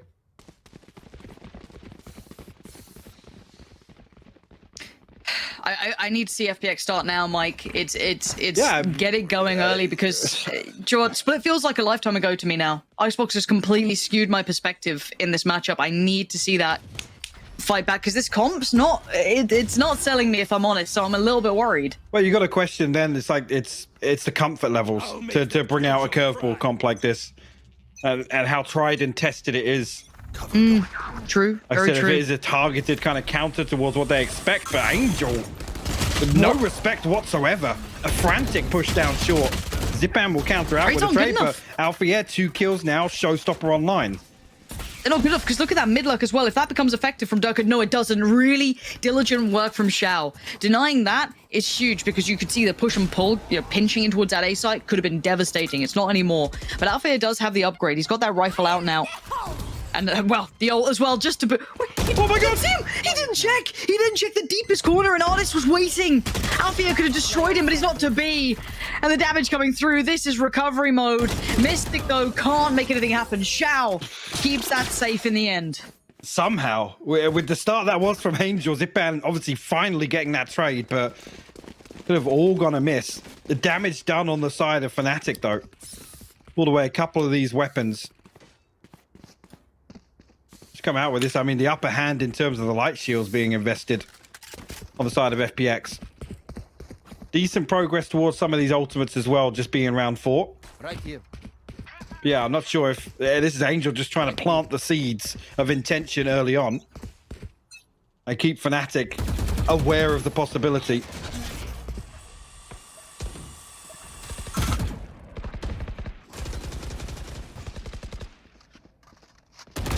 Oof. The aggression's not stopping. Angel almost overcommitting last time. Xiao this time a little bit more refined, sitting back there, finds that pick towards Mystic. Now Angel does... I don't think he spotted Durka. No, he didn't. And Durka's done big damage here. This is just going to pull eyes, pull attention, and potentially pull them away. But actually, it's Sugetsu to put down Durka. So that flank's been handled, and again, more contact made towards A. This has to keep all that attention towards it now. You've seen so much this side. Boaster caught in no man's land, a little bit labored on the spray, but Xiao's just fine with it. And Xiao actually going to find Enzo as well. As Alpha here left a little maybe ahead of where they expect. He actually gets to dip away. Oh, it gets caught. I got a little nervous when he didn't get noted initially, but no, just fine. Bex tied things up. Nice and early, and that's key with... Oh, sorry, actually, the previous 2 maps go in terms of some of these early half performances. Gonna pull out FNATIC timeout pretty early on as well. I mean, when we talk about curveball, right, we talk about it kind of from the team who pulls out's perspective, right? But for me, again, if you're looking at FNATIC, they've got to come into this pretty well prepared. They've got really good reads on, you know, they're not going to sit there and anti-strat for hours and hours and hours, potentially just in one map in this, but you'll have a good idea as to what FPX would like to do, but this change-up has certainly changed the dynamic of our expectations now. Yeah, I mean, you could argue there's a very large proportion of anti-stratting based on the comp, right? But you could also then say a little bit of a switch up in the comp doesn't necessarily change the playstyle or the intention of what you're going to bring in. So if FPX want to be unorthodox, it doesn't really matter about some of these agent changes. True. Actually, I do want to see how Xiao looks. So that to me is still I was going to say, you talk unorthodox, you throw Xiao on the jet, and there's lots of possibilities. You're absolutely right. And just not seeing Chamber. You know what I mean? Like, that to me is still, it's a sticking point in my mind. But, hey, Xiao's looking all right so far, 6-2. If the proof's in the pudding, no worries. And they've quelled the money from FNATIC. Frenzies, Sheriffs, Classic with a bit of armor for Durka, but that's fine, obviously. And Headhunter out and about. Talking is hard. Be terrible if that was my career. The knife. Not sure how much he got from that, but interested to see what they have in store here. Because again, Durka's still looking for that lurk in middle. Might catch this. Now, I think Xiao last time caught him doing this, and it's becoming, you know, a little bit routine now.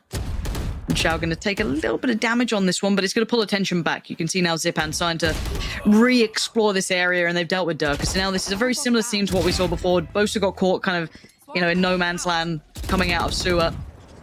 This time actually wasn't him. He still stays alive, but Enzo does fall. Aim the game here, remove some of these weapons from FPX, but you get to find another one onto Boaster here, a third onto Alpha, yeah. Had to run down bullets for the last, but Zipan on hand to help him out, and it's a flawless round victory for FPX. Themselves 1 round ahead, and actually a decent cushion coming into round 6 here. Ultimate's just about coming online now for FPX, and FNATIC lagging behind just a little bit, but there's 1 or 2 orbs missing. This is... It's filling me with some hopium. Like, I don't know why I'm liking what I'm seeing. FPX kind of playing this like quite fast and loose to a degree, like not massively so, but like enough that it's kind of exciting to watch. So let's see, the buy comes back out, right? This is the time where you have to really see what FPX can do about it. Well, the thing is, yeah, this is a good positive to see FPX start this half in this manner, but FNATIC have looked good on the readjustment. I think actually conversely so far in this series, FPX haven't in that regard. Yeah, I think that's a pretty fair assessment. Stage2, joined by Tommy. Swarm grenade out. Actually opting to back away from this. Does have Angel set at the back by platform. Most of this time testing middle. As the split's coming in towards that C site already. Alpha are going to try and pop down an A towards the back of it, but the lockdown is underway. What? Alpha! Did you see him? I didn't see Stage2. I thought he was in the smoke. Maybe he was. Maybe it doesn't really matter. Zipan and Angel now Spike planted. having to try and build back into this FNATIC lockdown. That site's under control. And Alpha just taking the fight. Look at him just standing proud at the back. Just wide holding the angle. Zipan walks into it. The guy is just talented. There's now Angel, the 1v4. You might want to back away from this if you want to keep that rifle, or maybe try and do what you can on the way out, because Alpha is on patrol. He is dangerous right now. First step achieved, but 3 more to go, and you can see Boaster reads it well. What a round from FNATIC. It is just a slight pace change here. FPX actually scrambled to try and get the lockdown. Invested on logs, if I'm not mistaken. Yeah, you can see here, but the Rolling Thunder forces them all the way back off site. Alpha Air just posts a bullet in. Fair enough. Fair enough. On a whim and a prayer, and finds the headshot. Wow.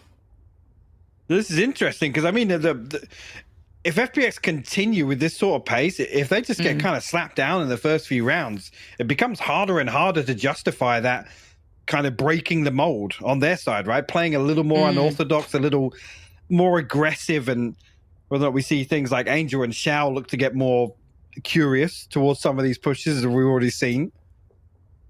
It's hard to quantify though, right? Yeah, like, I mean, the opposite side to that is actually FNATIC. I think, like I said, have looked much better in some of these adaptations, where the game kind of does call for a little more pace, especially with Alpha Air playing like this. So he's 9-5 already, right? Yeah, you're absolutely right, and that's what I was kind of alluding to, is that as much as maybe you want to play a little bit more brawly, a bit more aggressive at times, FPX getting a little bit more fast and loose. Okay, well then you open up the world of Alpha's going to have an absolute field day, right? Like in my mind, that's when he can really start kicking into effect, and that's what scares the life out of me.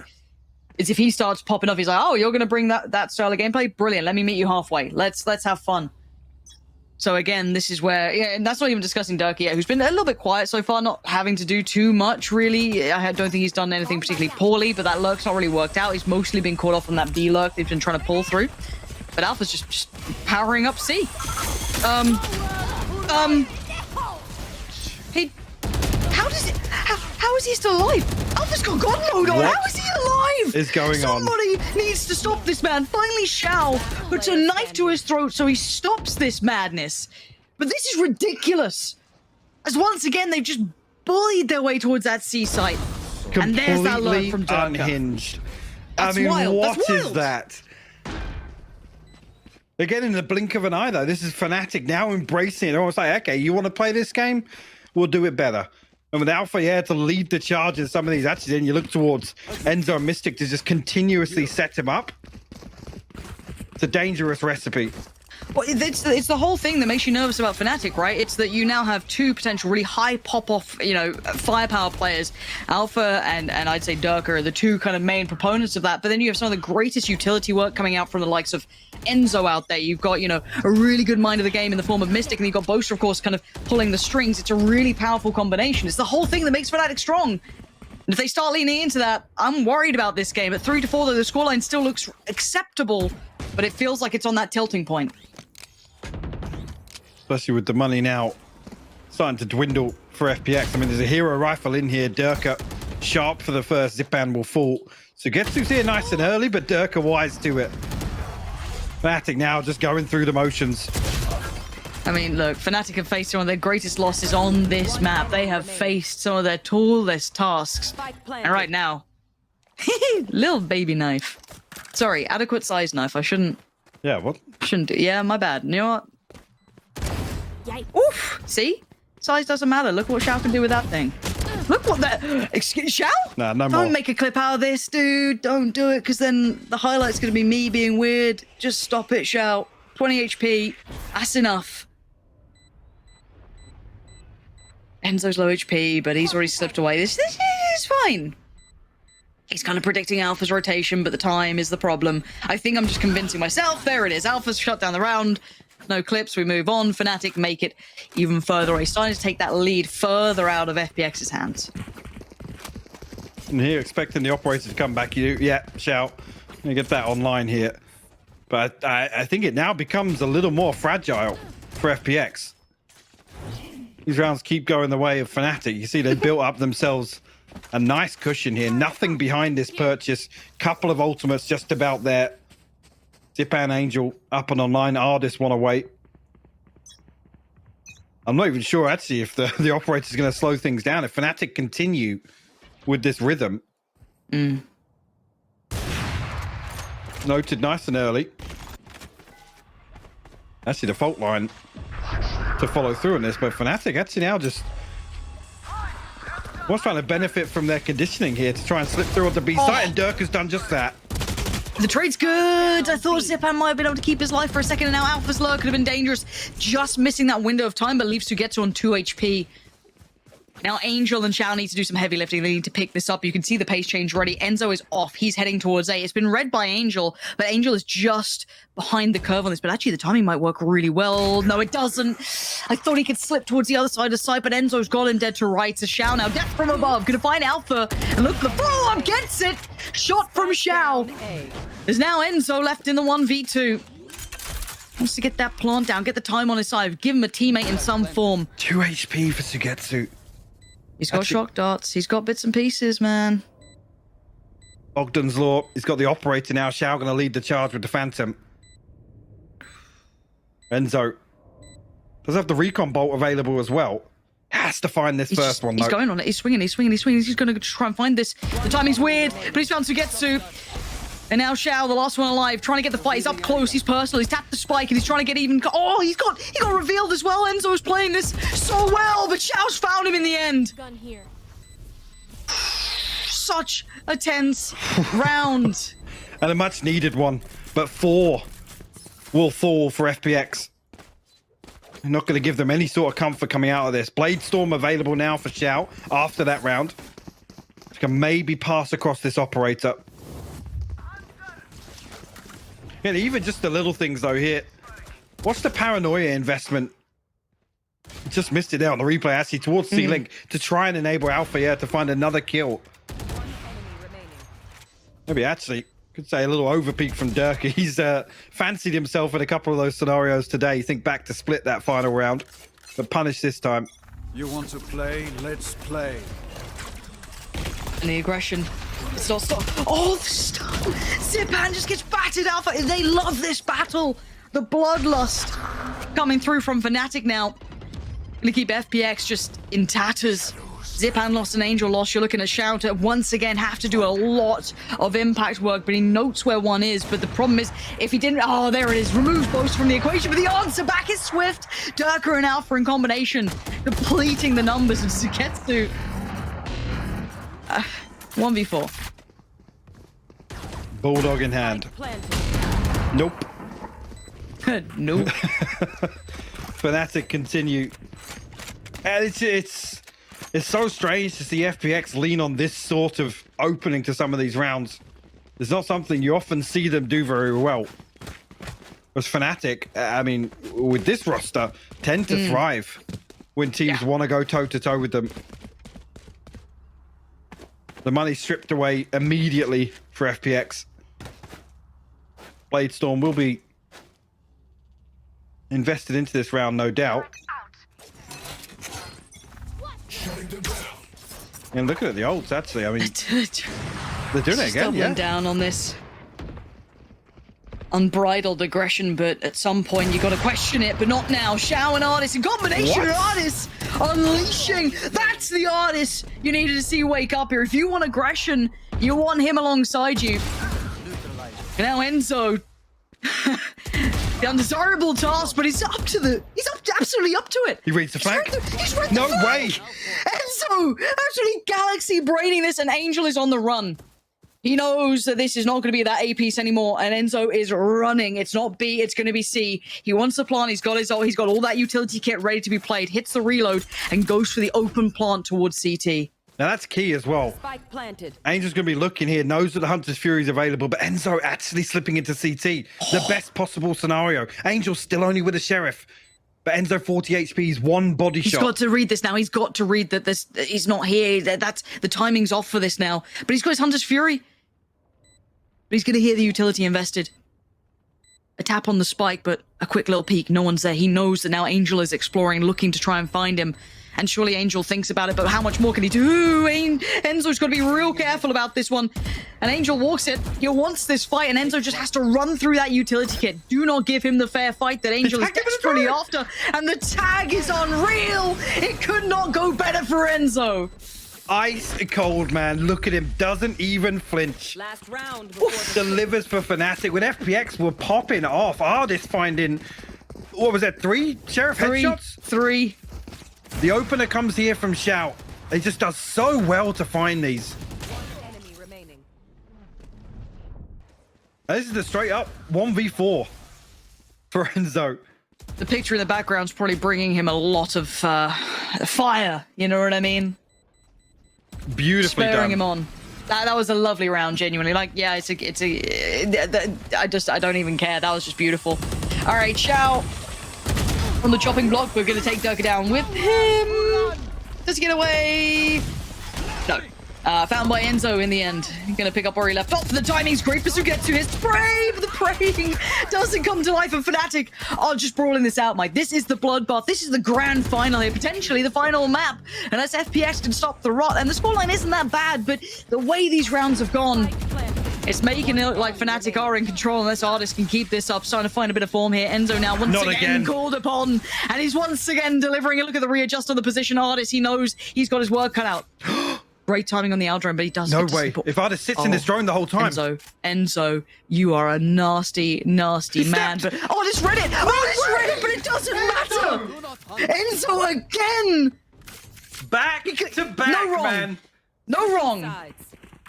And Enzo almost overcooks it there. He takes a step and Artist turns. No way, man. I mean, Sugetsu's unlucky here, but like you said, the spray comes through, the prey, not so much there. But Enzo, the Hunter's Fury's invested, he still finds that kill on Zipan. And that's key, because Zipan's trying to fill the gap whilst Artist posts that ultimate. What an end to that first half. This is the game I wanted, man. Like, we had like a bit of a simmer down on Icebox, right? It was quite one-sided, you know, not that exciting, but goddamn, this is it. Okay. 4-8. FPX fans, you're wanting them to win this pistol. To say the very least, you want this pistol on deck. But look at the aggression from FNATIC. FNATIC, you're on the defending side. You are meant to defend this map, but I like how you've decided to attack regardless. And they've gone for a little bit of a C-lean now, because I guess, you know, if you're on the other side of things for FPX, you got to re-clear mid, alpha here, careful like, now. Yep, there's still 3 in grass. They're there. Yep. They're there. Spotted them.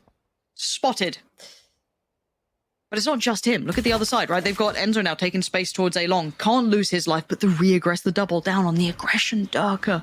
This is vile behavior. Artist too aware, too sharp to it, and a good trade for FPX. Keeps it in hand. They've quelled the initial aggression, or at least the committed aggression that was coming through. Does Mystic dare to do it? He does, and he loses the fight. Zipan keeps composure. It's down to 2.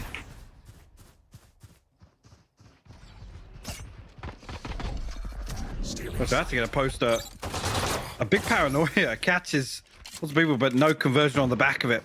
They try and retake their way back through Garage. The frenzy good in that scenario. Zipan will fall. Angel now actually looking to reflank here. Spike planted. No, reconsiders it. We'll post back onto long. Sugetsu caught off guard though. Boaster got himself to the 1v2.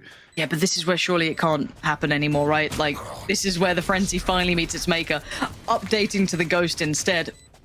Might have a better shot at it, but again, Xiao's got that on wraps. Finally, FPX do exactly what they needed this round. Dealt with all of that FNATIC aggression. They turn it back. This is big. This is the building blocks to potentially a really close game. The much-needed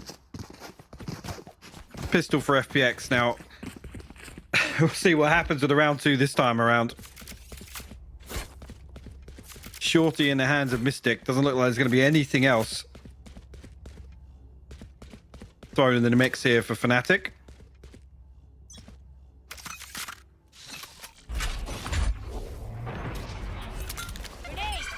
An early exchange here towards A. No damage. That's on the back of that, but orb retrieved and progress made on the side of FNATIC. They have a very deep hold towards lobby now. I feel actually spots one on the other side, goes for a little poke. He comes off the worst of that.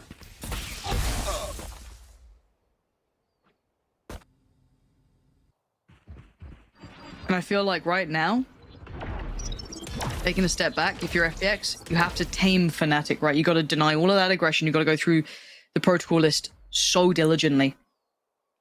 Because you know these guys are going to try and get away with murder. And actually, Artist notes Durka, but I hope it's not just going to be Artist. No, you can see the double swing from window. Really good. Calls for support. Takes no chances in this. Running closer and closer towards this Shorty, and that could be problematic for FPX.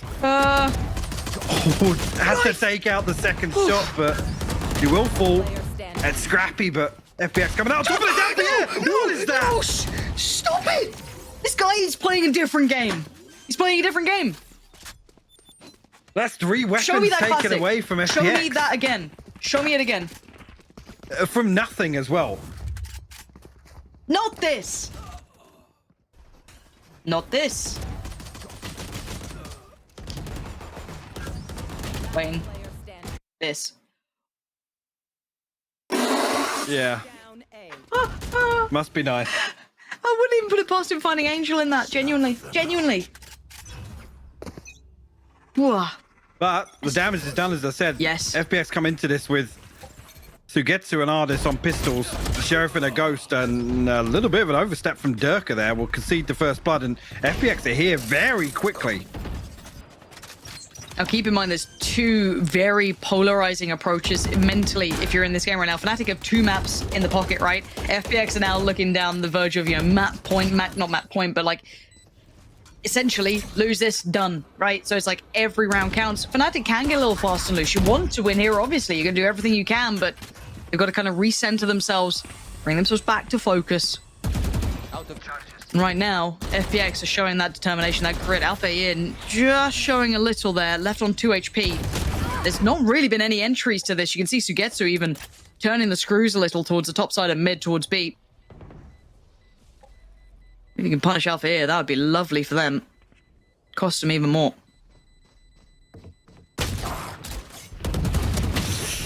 That's it. I was just trying to bait a little bit, but we'll lose another rifle. That's flawless for FPX. That's key in terms of building back into this map. They're 1 round off tying things up.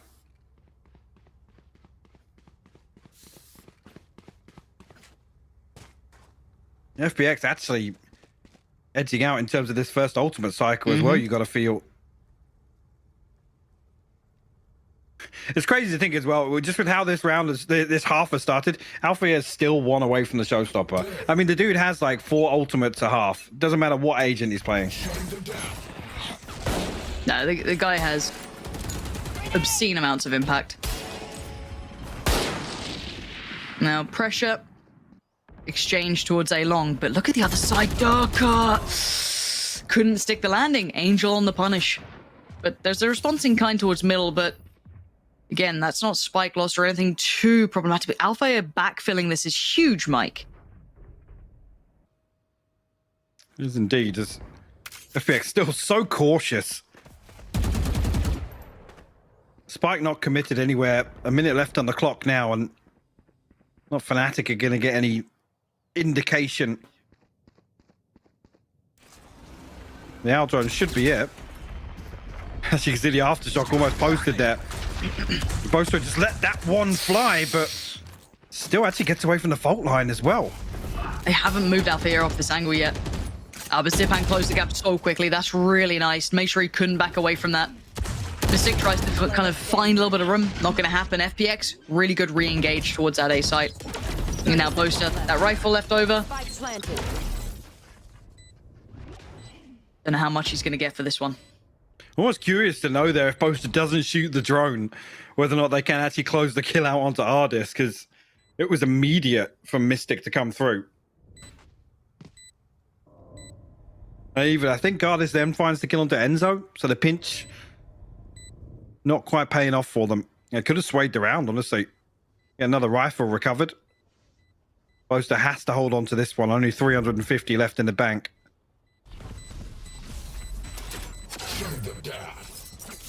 FPX solidify their comfort now in terms of the finances. Also tie things up 8 apiece.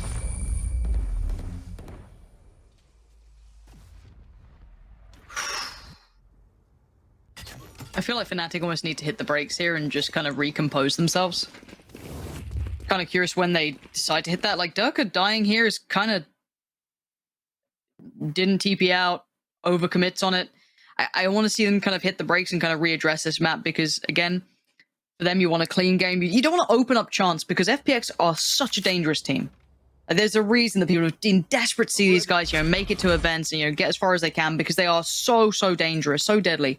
For now, we have to see if FNATIC can recompose themselves after that incredibly pacey style that was coming in. And actually, making... Oh! He can do no wrong. He is a walking highlight reel, this man.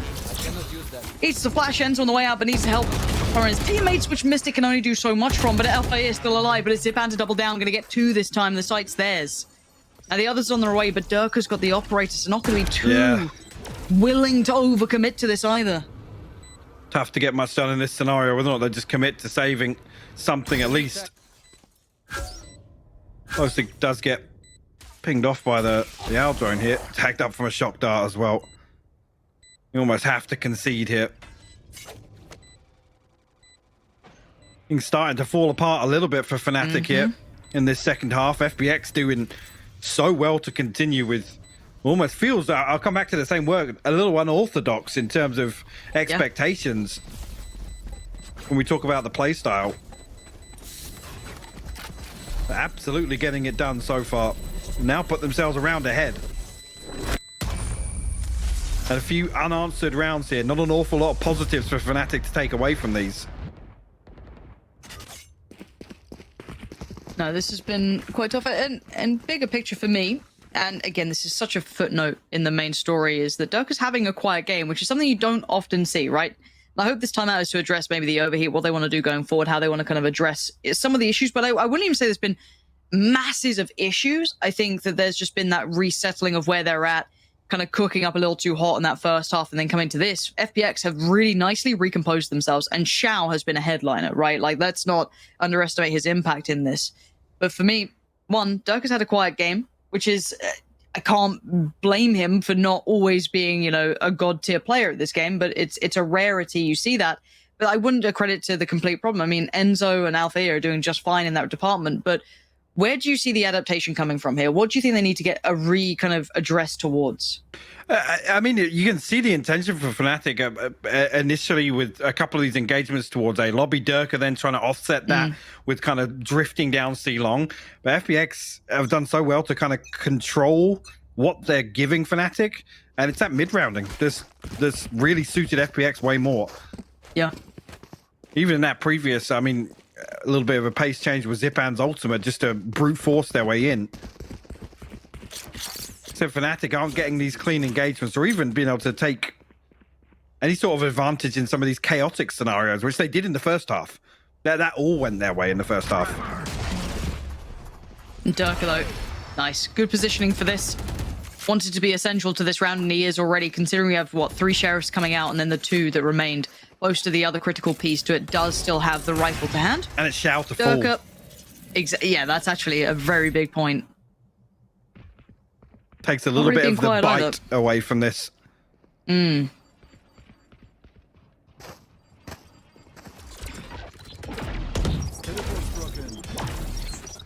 again, this isn't going to be a quick challenge. This is going to be a long, arduous task. for Durka if he wanted to stick around, but he does take Artist to the grave with him. Enzo gonna even find a shot towards Zipan. Now I've got to see how much Boaster can get done in this. Remember, he was the one with the rifle, and all the weapons that were dropped out by someone like Durka doing that damage, they're unrecoverable right now. So it's still looking at what trades can be done. Again, denial on the spike plant, buying more and more time. I like this. And Angel and Sugetsu, there's gonna be the ult popped. Again, another denial on the spike plant. 34 seconds now. It's getting dangerous, but Angel's getting curious. 30 seconds left. Paranoid of the Wrap and Paranoia coming in, and Alpha here going to close the gap as well. Finds a fight on the side, but now he needs to wait for the support to come in as well. There it is, support on the way, but he didn't need it much. Going to find Sugetsu, and FNATIC get around back. That's the composure that can bring them back into place. Absolutely. It's just opportunistic. The Durka finds that first kill onto Shout. Like I said, slows things down. The FPX have looked so good in terms of pacing. I need a few more of those to chip away at the finances of FPX. Well, it feels really awkward here of this entire exchange with Angel turning his back a couple of times towards Spawn. Alpha here to close things out. The Rolling Thunder again invested just to make sure they can get that on the board and tie things up. Lockdown available, Hunter's Fury available, Blade Storm available for FPX. The other side of things is only the Tour de Force. Won't see it in this round. The Operator's still in play. Actually, with Shao purchasing the Operator, yes, the Blade Storm available, but expect FPX to slow things down a little bit now. Default for maybe the first half of this. See if they can't work a pick.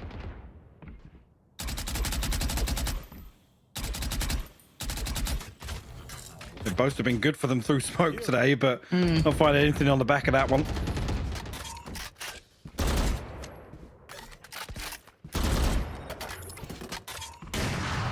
Oof. Okay.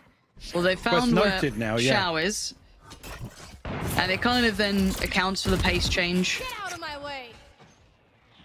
You've got to be ready for this. You can already see that early rotation and lean coming out. FNATIC seemingly aware that the C site might be the end goal here. Boaster going to find Angel though, but Shao, let's see what he can achieve. And actually Zipan caught with nothing to say about the matter. Shao's gone down as well. Sugetsu and Artist, where are you in this? In a 2v3, Artist finds Alpha here, and now Sugetsu wants to step towards the site. Flash comes in and Boast now looks from the back of Plateau. It's back to a 2v2. Spike does make it across and the lockdown comes in, but Mystic wants to fight now. Artist denies it, keeps it safe. Durka, shot goes astray, just whizzes past Artist. Spam comes in, he wants the connection, he wants it now, he can't get it, and he has to relent for even just a moment. With the Vandal on the way back through here, but Sugetsu's reposition behind the lockdown is key. Hunter's Fury available as well. Artist will drift all the way to the bottom of long. Just leave Sugetsu to buy him a little bit of time. They've got the plan B. The contingency is there. Sugetsu finally closes things out. And it's a shame, really, because Boaster goes huge for FNATIC here, finding 3 kills ahead of this site execution. And like you said, Mystic desperate to still find that engagement. 30 seconds left. You should run. He's fallen apart for FNATIC Enemy remaining. in this round. 1 round to separate them as well. FPX back in the lead. FNATIC. Yeah, I mean, yes, they have a part buy behind this. It'll actually be Durka to spread the wealth a little bit to make that next purchase a little easier. Make use of the Tour de Force here. Angel actually sticks the TP and still finds the kill on Alpha, yeah. Okay, that's an outcome I don't think many of us would have expected, but already Artist is going to double down on that, but it's traded. Mystic! Mystic! Finding form out of nowhere. Punishing Sugetsu as well. Keeping some control towards Garage and doing what he can, but Artist Operator to hand. This is what I want to be seeing. Can he do any more with this? There's the trade out, Durka. Dominating! Beautiful. Beautiful. Over by C, long. FNATIC answer back in kind, and a fire starting to burn inside Durka here. Follows up perfectly on the Aldra, and the slow field just keeping Zipan in position. And just like that, tied up once again. I'm curious what previous round 2 survived, so where FPX's money sits is actually fairly important as we enter round 21. The fact that Angel sticks this and still gets that kill is crazy. It's immediately traded out, but he's done his job at that point. He's made so much space. Mystic to flip things back in FNATIC's favor.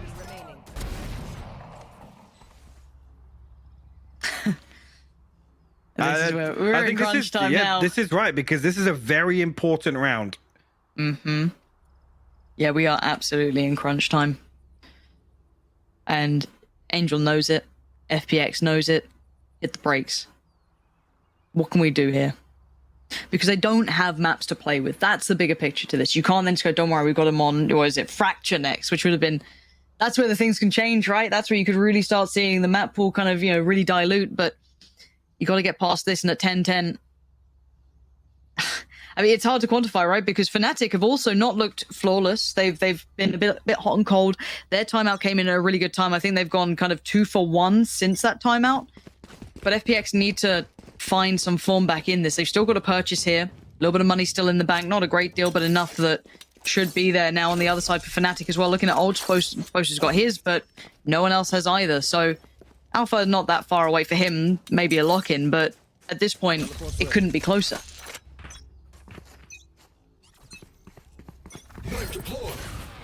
If FPX now want to switch things up at all, Aldrone will reveal Durka's position and the operator. They actually try and walk through the trap. Durka punishes the first, but actually Xiao doubles down. The pace. I loved how they closed in on it. There was full commitment behind it. It wasn't just one, it was the whole team. So get to control towards middle, at least going to allow for the trade though. So that's going to be now Bosa and Alpha to do this 2v3. Player disadvantage and positions. Oster has to respect that smoke. Angel investing another, but he's ahead this time, but Angel creeps it. Now for now, that's not where you want to be going. There's nothing about that enticing, and Alpha has to pull the plug on this.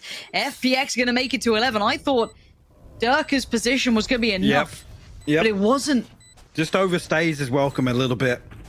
Too much for him to really deal with. Even after finding the first freebie, they actually commit to walking through the trapping garage. Zipan punished for that. I think Boaster was the only one in this round that was tapped out financially. So Alpha saving, doesn't have to repurchase the shield. FNATIC should be okay for this purchase.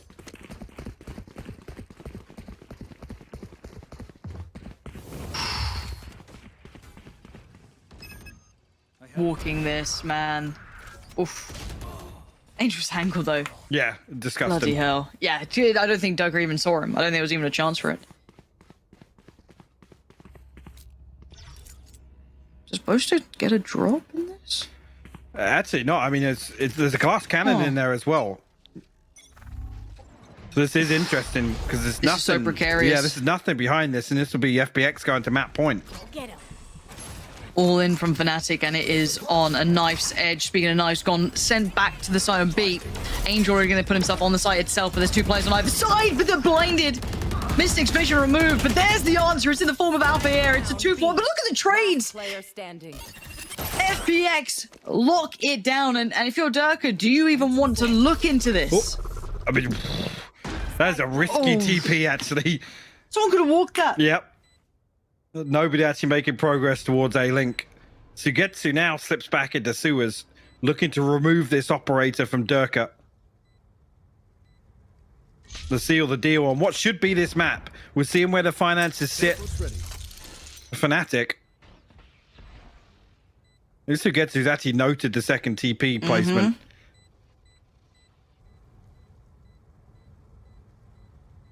I mean, FPX, I mean, they absolutely should go hunting here.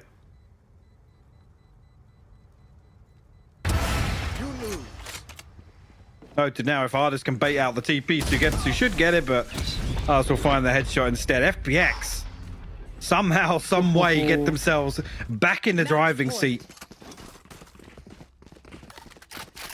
Map point now. FNATIC. Not an awful lot to work with. Mystic just caught out by that paranoia. I mean, Alpha here does well to find the first 2, but Last player standing. no time for that showstopper to actually be put to use. 12 to 10. This could unlock Fracture. Then the dynamic changes. Durka, though, gets aggressive and just gets destroyed. melted by Sugetsu, and that's the follow-up from Artis finding Mystic. Now, where is the changer to this? Okay, Alpha Oh my doing God. that is how it changes. Zipan and Angel demolished in the backline. Spike now lost, and Artis is trying to pick that up. He's like, okay, let me see if I can backfill this. Can I find this player? No, Alpha here has dipped into the night. He's gone, but Artis is still on the hunt. Spike's been collected. That's by Xiao, but Artis is really quick to this. Is Alfio even And- considering the possibility? Surely not. Surely not. But we have complimented Alfia's timing, his consideration of, but Artis has really played this perfectly. And a shot to the side of the head. It's game back on 2-2. Enzo just spotted him. Ooh, careful now. And where's Boaster? Boaster's on the long flank, so Enzo is all alone in this. This should be a spike plant. Let's get an opportunity at it. But it has to wait for Boaster. It has to show patience. A virtue in itself. And here comes the final blow to this. Can Boaster make value from this? I don't know if that's going to find much. Actually, it does. Enzo's going to find Xiao, and now Artis, the hero of this round, can only do so much.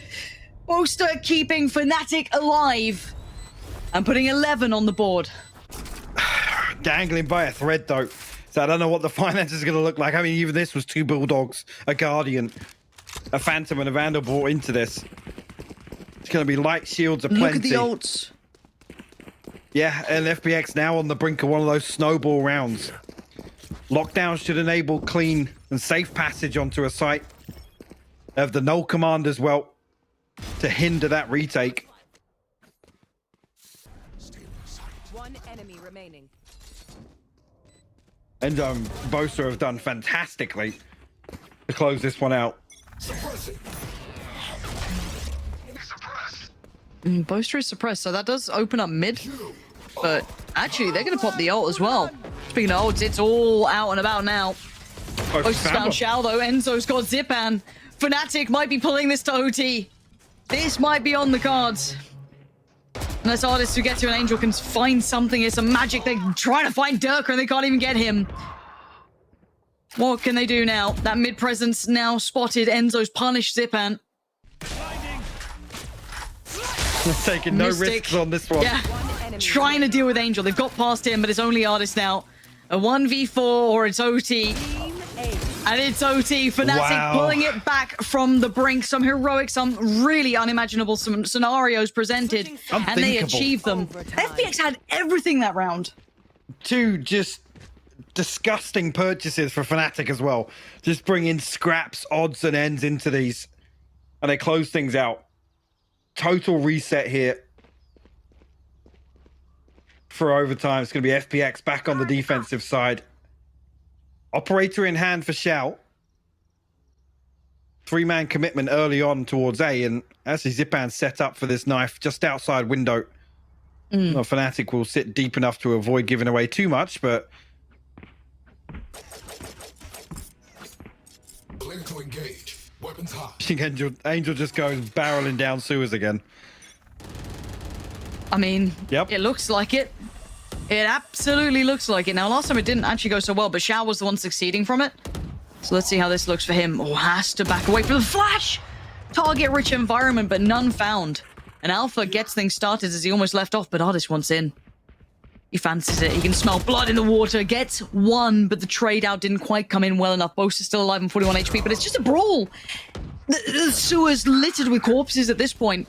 As Sugetsu and Zipan, I mean, they're still towards CT. The site hit's not even really started. Now FNATIC take towards the site, but they've got so many numbers here. Zipan quells and culls one of them. A second for Zipan. The spacing. What's going on here? Actually separated with the fragment. Sugetsu good for the counter swing. They know where Boaster was. It's boasted down to 41 HP as well. Just over a body shot. Where is this man off to? He's going to get the ult orb. He's going to get the ult orb on C long. TP, grab the spike, try and get this plant on C. Ultimate is ready. This is just about doable. 30 seconds left. Here we go. See if it works. He's got it. TP got. Plant coming in. It's game back on. The 1v1 now continues into the post plant, but his HP is still a problem. Sugetsu's biggest problem is the time. And he has no track of where Boaster is in this post plant. Yes, the plant itself is quite telling.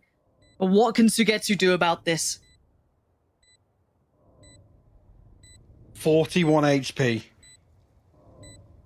Most of you gotta have nerves of steel. Oh, as soon as the turret comes back, actually, it's problematic because one body shot and the turret with one shot Turret's will up. close this out, the jump peak. The second comes through, Sugetsu finds the headshot. Boaster. He tried. He gave it a bloody good go. He Not even he sure, did give actually, it. if the possibility of getting another smoke up there. Creating a Maybe. one-way off platform or something, just make it a little bit more difficult. Again, a very, very high-pressure scenario. I mean, I can't doubt how he played that initial. The post Oh, plan no, you could played maybe it question. beautifully. Played it Yeah, you beautifully. got to give him credit on that. But man, this is when it kind of like I feel like whenever you talk about like grand finals, especially if you're talking about like LANs or like big offline events, the game goes weird, right? The game becomes something completely different. All that kind of prep, it's great, all the theory crafting, but it's a lot of that individual, kind of prowess that these players have, those kind of audible calls, the kind of mentality, a lot of, coach impact purely just to deal with the players. And it happens in OTs as well, especially on something like a map point, right? This is huge. This is game point essentially coming up here. FPX can take us potentially into the next map, right? Fracture on the line, but this is not what we saw in the last couple, right? Icebox feels so different. Split was a whole different beast. And this is the beauty of this matchup in my mind, Mike, that we're seeing FPX and FNATIC playing such varied styles depending on the maps, how different it looks here. And this, I feel, is just such a bloodbath between the two. That Suez fight was ridiculous, let alone what Boaster and Sugetsu were doing. See what else this map's got for us. Durka with the operator in hand this time. Oh, and they're on Odin? this side. Excuse me? Boaster? Gonna go for the spam through onto grass, but it's actually a 5-man stack towards C long here for FPX. Look out on the all-out, an invested execution. This is scary to me. This puts it all into Dirk's hands for now because, as I said, Boaster's got the Odin. I don't love that. Now, they're somewhat locked out of the site, right? Deep smokes towards CT. They have to respect that. Angel going to get towards the site itself. Spike now there. Plan can come in, nothing to deny it. The Odin spam comes out, not going to catch much. And again, the retake with the Odin's the thing that's got me scratching my head. I like the intent early on, but now the retake comes in. Zip and outdoes Durka. And now looks towards CT. They are held back. They're held at the doorway, but the fight comes back in. Mystic! Finding two essential, critical kills. An artist now staring down the barrel of a gun. Enzo taking us further. Where did Mystic pull those kills from? How did Mystic get a full kill with the aftershock? Great I think it was question. on the first pulse. Well, if we got the replay for that one, but Sugetsu's Please. stuck in default. I'm not sure if a fault line comes through, but yeah, he's already low HP. He doesn't back far away enough of it. He just moves in line with it. Enemy remaining. Oh, that's heartbreaking. Oh, that's unfortunate. Just, I mean, too many bodies to deal with in that scenario. Couldn't do anything in Even that, though the yeah. plant's good for him, it's just it's unfeasible. Yep. This is just a heavyweight brawl now. 13-13, back all even. If you weren't enjoying this before, this is when it gets fun, right? In my mind, this is where it's just purely like that. Okay, what have we learned so far? What more can we bring out? What more can we show? I've got to say as well, let's roll it back way to the start. Like, this comp that came out from FPX already stunned us, but Shao has been just untouchable at times. 22 frags, super powerful impact. Enzo's been excellent as well. Alpha, I mean, yeah, he's almost on for the 30, but I kind of expect that almost from Alpha, right? And considering that FNATIC is operating on this map without one of their superstars, right? Durka's been okay, but to not the Durka standard, I think, is the only way to characterize it, which is bizarre to say because he's still on like a fairly impactful amount. No, sure, but I mean, I'll come out to Enzo's having a great game here on Haven. Yes. Boast, I even noted in the previous map, looking much sharper than Split. And here, I feel like he's delivering as well. 100%, 100%. Sitting sort of mid-table, but you're absolutely right. From critical value. As we once dive back in, FNATIC on the attacking side. FPX flipping over to the defensive side, but Shao might try and... He's here so early. Yeah. They have no idea of this, of course. None the wiser. Artist had been lingering around for, obviously, FPX on that side of things, but no one's here this time around, depending on that trap to be critical to this. But Artist taking the fight again. They are unrelenting in this, and if someone chases him down, he's barely breathing, 11 HP. Well, the key thing is they have 2 members behind this execution, so FPX can stand toe-to-toe, greet FNATIC at the front door. Grenade! They can't overcook it, though. If they give away a first blood, it could fall apart for them. And this is so much pressure on these 3 players, right? The 3 players on the site, because again, yes, they've got the flank, but Dirk has actually got Angel. Away. So does Sugetsu.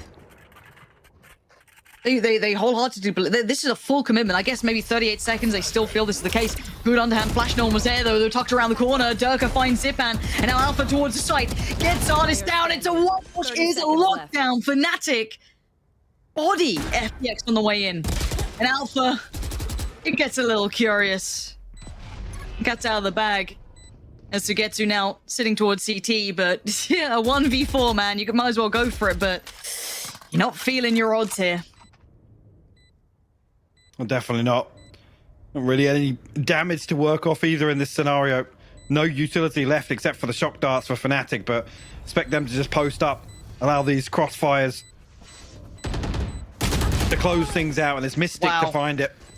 FNATIC now 1 round away. Switching sides. Match point. We'll see how FPX approach this attack in round. I'm nervous for him, man. I am. I really am. The way the last few have gone, FNATIC, I think, just edging out in terms of the momentum here. Yeah. I'm too far. But it's been close. It's been goddamn close, and it's still close. It's only 1 round. I mean, it's a serious point, right? to just how good both these teams are. To have this in the grand finals. It's an absolute celebration of what EMEA can bring. Anyone who loves a good game of Valorant can look at this and enjoy every aspect of it. No matter which fan you are, if you like FNATIC or FPX, you don't care. This has brought out the best of both sides, and we go again. Boaster with that gun. Angel going to dip in towards that B site, but look who's here. Alpha's already pretty much ready to go, but Angel wants to push this. Takes the control back away from them. They're all responding in kind. The spike is towards this site as well. Xiao committing to this. Anything to deny it? No, we're in a 5v5 post plant here. This is for all the marbles, right? Like FNATIC on the verge, and FPX pulling out all the stops, but Alpha's gone in towards the side. The spam comes in. Boaster ain't connecting, but it does allow Alpha to move forward. It's the trade. Xiao takes down Alpha, but Boaster with the trade out now 3. Sugetsu, Artist, and Zipan. How much more can you do? Zipan trying to dodge it, but the diffuse is coming in. You got to deny it. You got to stop it. Boaster, no way. No way. It's how FNATIC close out the map, close out the season, and become the VCT EMEA champions right here. What a close. What a close to this series. Again, like I said, that almost does justice for both of these teams, really, and just how close that was. The 3-0 scoreline, I mean, one thing, but split overtime, Haven overtime. Yeah. I almost feel like FNATIC win out in a war of attrition. We use that term so often. Wow, what a performance. It's magic at the end of it for FNATIC. Oh man, this is the beauty of why everyone was so excited for this game.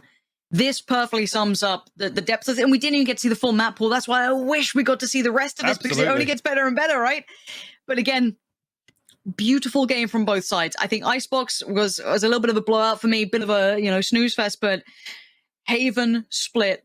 Gorgeous between the two, and if anything, the fact that Icebox was such a blowout is credit to FNATIC for being that good at it more than anything. But man, Mike, what a game, what a season. Yeah, absolutely, from both of these teams. Like I said, we've already talked about, the level that both of them have been able to achieve and maintain, and that's the key thing. Obviously, FNATIC coming off of this roster change looked deadly. I mean, we've said this before, being excited about seeing FNATIC carry this across to an international event. I'll double down. I'll say this is probably the most excited I've seen to see FNATIC transition into Copenhagen.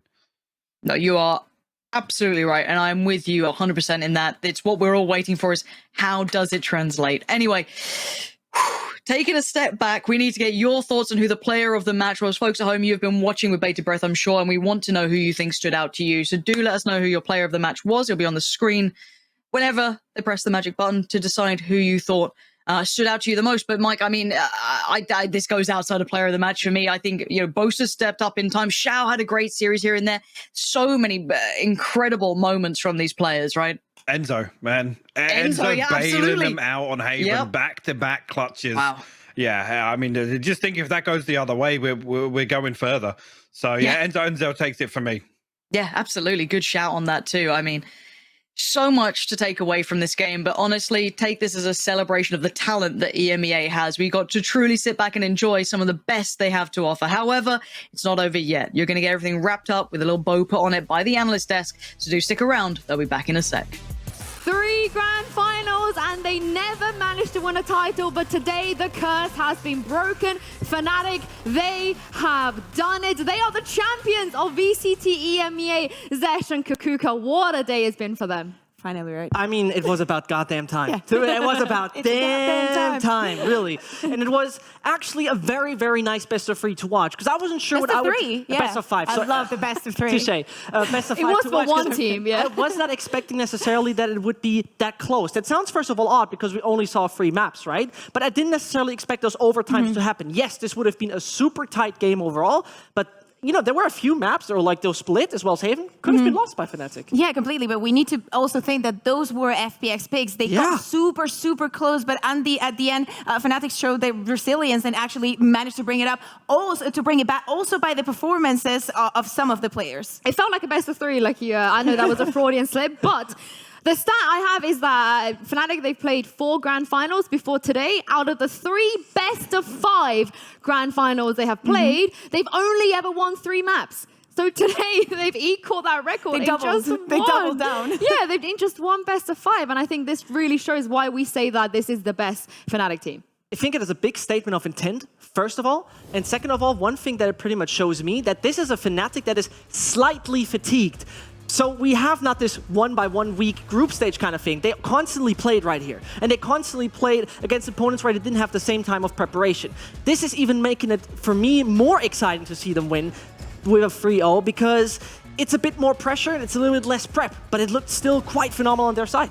I think, to me, like some of the 3 maps, it's the fact that I think that Lauren and Michael were highlighted it during the match. Is Dirk is not online, especially on the defense. He was not being as lucky as he usually is, playing with the chamber, also playing on C. Maybe the position wasn't the best. He wasn't performing, and it didn't matter. It didn't matter because he had Enzo, because he had Mystic, his Boaster. Every single one of them can pull out the plays. And Alpha was just having the time of his life. Again, I am never going to be tired of saying I cannot wait to see this kid on a LAN. It's going to be quite amazing, but the best thing for me is that this finally is a game where Enzo showed his absolute in-game intelligence, because often you have to witness that this lad is not on top of the scoreboard because, well, you have an Alpha here and a Durka, right? This is not so easy. But at the same time, those clutches we've seen from him, I'm sure I'm not the only one who was quite excited about seeing those, because it very much proved how calm, collected, and how well thought through those clutches were. That's really amazed me, finally seeing him step up also in that regard.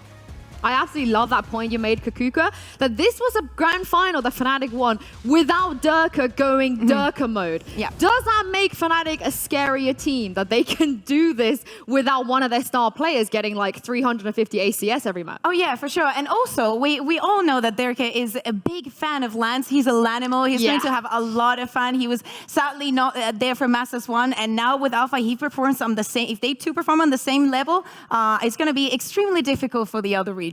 It's going to be very difficult for the other regions, because this was a little bit, a slip up even sounds very bad, right? That sounds like a very harsh word for someone like Dirk.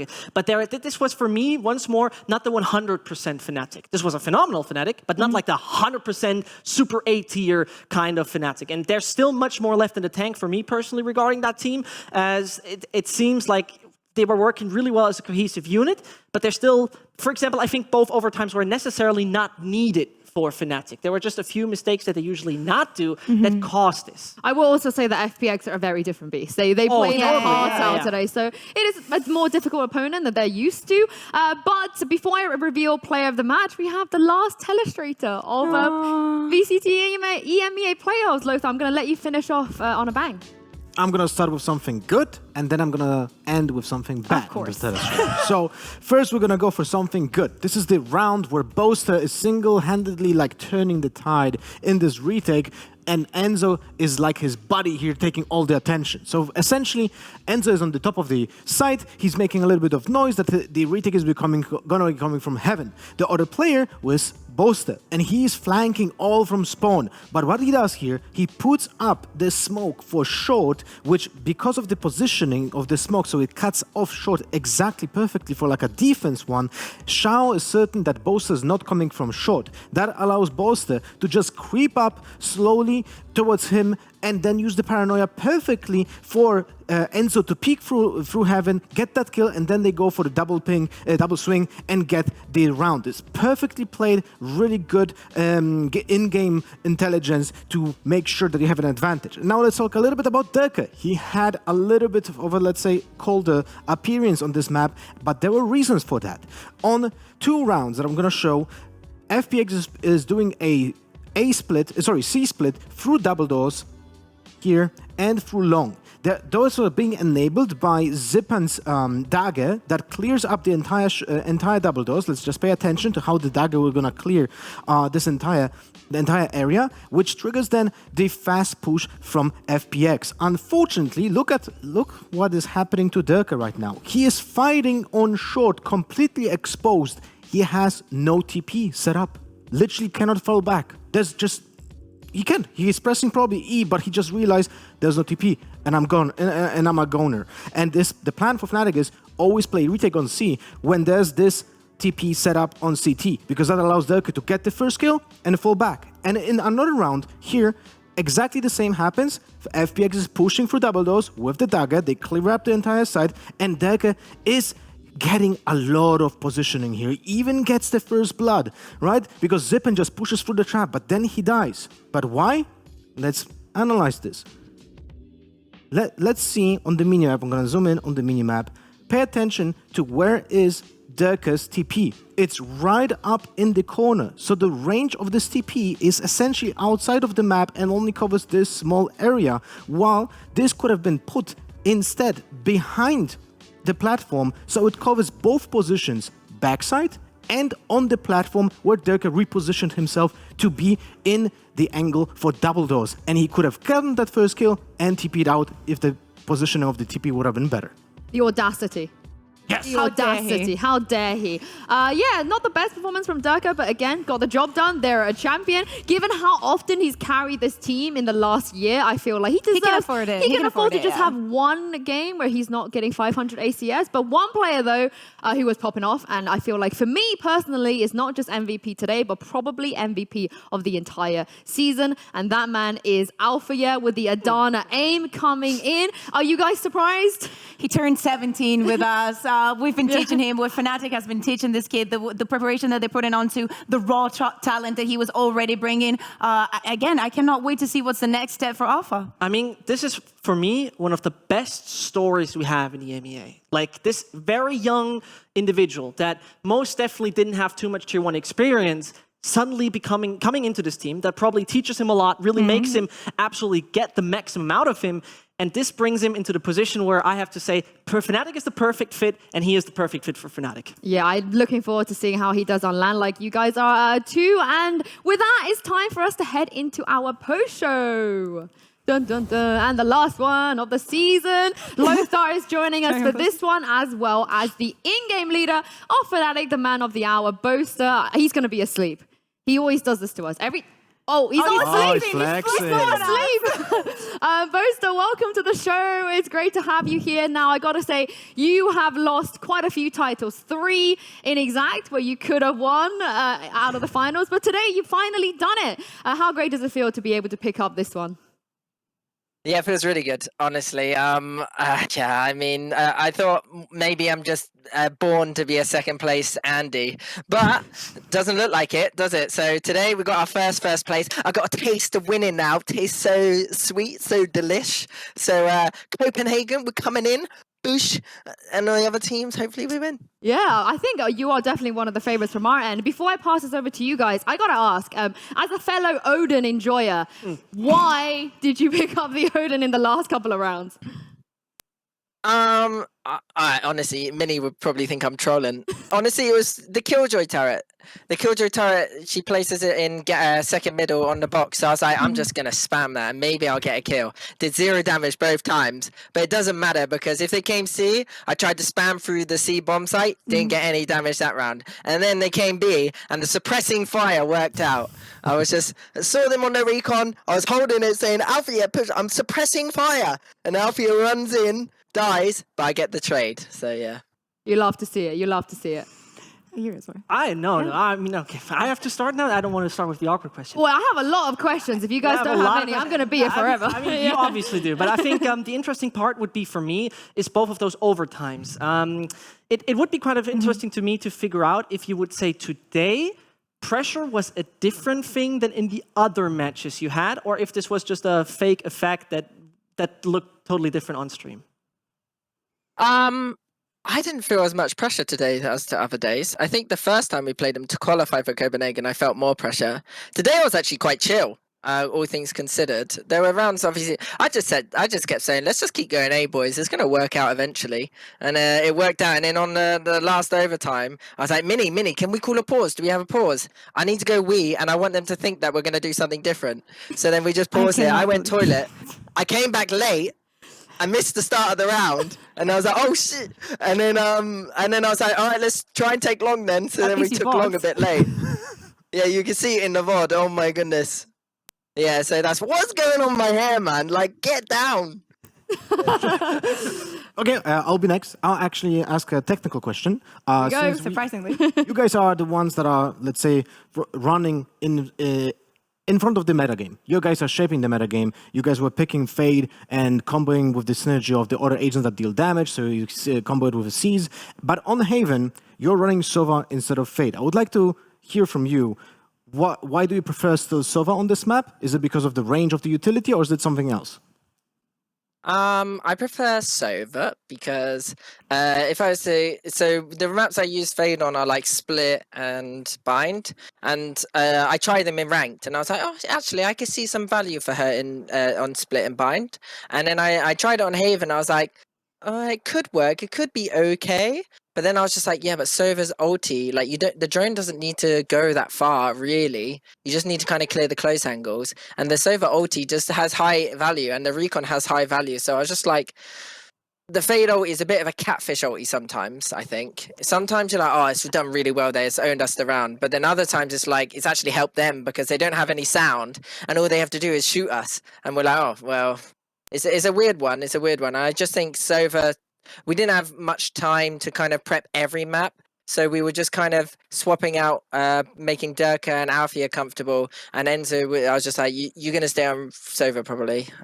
But yeah, I think it's because we just didn't know. We didn't want to risk it for that one, because Sova, our comp was good anyway. Yeah, I think Enzo's really comfortable on Sova, so that works out in the end. A follow-up from Lothar's question, and also a follow-up to a tweet that you made. You said, oh, I love seeing people using my Viper utility and my Viper Wars. I think a lot of teams tend to steal stuff from you, even since, I would say, like the first Strike days, people were kind of yoinking all your stuff. Have you ever seen any examples of teams yoinking your stuff and you kind of feel frustrated that they're not using it correctly? Because Lothar identified a couple of times of the maybe people not correctly taking your Viper Wars and so on? Yeah, I think, don't get me wrong, I do yoink other people's stuff, but then I kind of upgrade it, you know, or try to upgrade it. Like, how could it be used better? And like, what can we do with this piece of util and whatnot? Or like, when I'm watching VODs, I'm like, oh, actually, that's an idea that I could use if I use this. And then I kind of merge stuff together. But when they use our stuff, I do see it sometimes. I'm like, well, they're like textbook copying here without the kind of theory behind it. And I'm not gonna lie, like, we've spoken to other players and I asked them, why do you use that wall then? And they're like, oh, we don't actually know, we just copied Zoms on Breeze because he did that wall randomly on Breeze on B. Everyone copied it, and I was like, okay, so that is essentially what the scene is right now. It's like, oh, FNATIC must be doing pretty good right now. Let's just do what they do, and hopefully it'll work. But unfortunately, they might not have the same caliber of players to pull us out of the really tough rounds. Okay, you talk about yoinking stuff, also you from other players, but during the season we have seen you stick to the same compositions. Not a lot that you have joined in that regard from other teams. What do you think that has made them so strong that you rely on them and you just keep growing onto them instead of just swapping around for something that could be momentarily easier? I mean, I'm not sure where the game's going to go. Minnie and I have discussed about, like, should we do the FPX style where they kind of like swap their comps around? Every time? As long as the roles stay the same. Is what we believe. Like, we can have people in the roles that they do. So I'll be like the Omen, the Astra, the thingy, and you don't want to dilute it, complicate it too much. Like, for instance, you don't want Zipan on Sova on Icebox because he misses shot darts on the pipes, and that's because he doesn't play the agent enough and it's not natural enough for him, you know, like those sort of things. And you see them like missing crucial utility that if like they were a Raze main or if they were a Sova main, a Fade main, you know, all these sort of certain mains, they'd actually be more comfortable in their boots. Because I won't lie, like I played the Initiator, as you know, and I had the worst time of my life. So I think there is like you should be comfortable, and that's what we're kind of doing. Like we just play our comps, we practice every scenario, we talk about every scenario, like we have the protocols. So now it's just about kind of like sometimes some of the rounds get a bit lost and confused, but you know, we just have the firepower as well, and that's also what you need. I think you also then have to thank FPX, because thanks to them you have played against so many different compositions and sticking to the same that you must have learned a lot. Yeah, honestly, I mean, playing against them, I'm like, do I bother anti-stratting? Because they're blooming. Once again, I watched 4 VODs last night of them, and then once again they swapped every comp. Well, actually, no, they didn't. They didn't swap the Icebox, but they swapped the split again. But the thing with them is that they might swap their comps, but the stuff stays the same. It's just different util. So, which is actually how you're meant to do it. Yeah. But they're just good at doing it, that style. I don't think we're ready for that yet. I reckon we could do it, but I just think the meta isn't like that yet. They're thinking next year or 2 years down the line. Or maybe but 5, we're just chilling right now. Yeah, but what, 5? I'm going to be retired. Angel might have been retired then. Yeah, but Lothar's not going to be. Oh my God! Your daughter's going to be here. Lothar's going to have his 5th baby. You know. Yeah. But I have a follow-up then, because you know what you're saying is very logical and it makes sense. But even if the meta swaps to what FPX is trying to do right now, then you're lacking the let's say execute that you're practicing in customs, that you're trying to learn with other players to have the good timings on the retake, something that you guys are very good with, right? You always have like, okay, so we do aftershock on default, we do the shock darts on the right side, then we have a stun on the left, and we know exactly where we push out our opponents. You can't do that if you swap the comps all the time, right? No, you can't. And which is why we probably don't swap as much. I do have like something else that I tell the boys to do. But I won't obviously talk about it here because, you know, there could be enemy coaches watching. But yeah, we have a system in place for that sort of vibe as well. So our strats, yeah, something to do with our strats, and then something else. But I can't give you too much. I'll be you'll be having a lovely day otherwise, Lothar. Yeah, and speaking of other coaches watching, let's take a look at all of the teams that's qualified for Masters so far. For Copenhagen, of course, FNATIC, they got the first seed. You get to dodge groups this time, Boaster, unlike last time you were in Reykjavik. But looking at all the teams that have qualified so far, who are you most looking forward to going up against? Well, let's hope we can dodge COVID as well then. But the team we're looking forward to playing against DRX wants to play us. They always do. You want to play? Do you want to play them? Do, yeah. They always play them. I'll play them. I want to play Optic, obviously, because they're obviously the last Masters winners. So I'd like to play them, knock them out. You didn't get a taste. I'd like to play Northception to get revenge on my boys at Zeta. So might as well play them. I'll play Paper X just so like my son Forsaken can be shown what the daddy's saying. Nice. I don't even know. Yeah, and I mean, I'll play Xerxia as well because they're a really good team. Like they didn't deserve to go out as early as they did. Yeah. You were just gonna play. Honestly, like I was just going through them. I was like, I'll play anyone. I'll play them all. You got first seed, so you're not gonna get to play that many teams. I'm sorry. Yeah. Do you think, actually I have a follow-up, because you're skipping groups, you think this is gonna be a big advantage for you guys because you're gonna have so much time for prep and like anti-strat what you're gonna see in group stage? I think there's positives and negatives. The positives of being second and third are you get warm-up games on stage and get used to playing on the stage. The negatives are obviously that people see your stuff.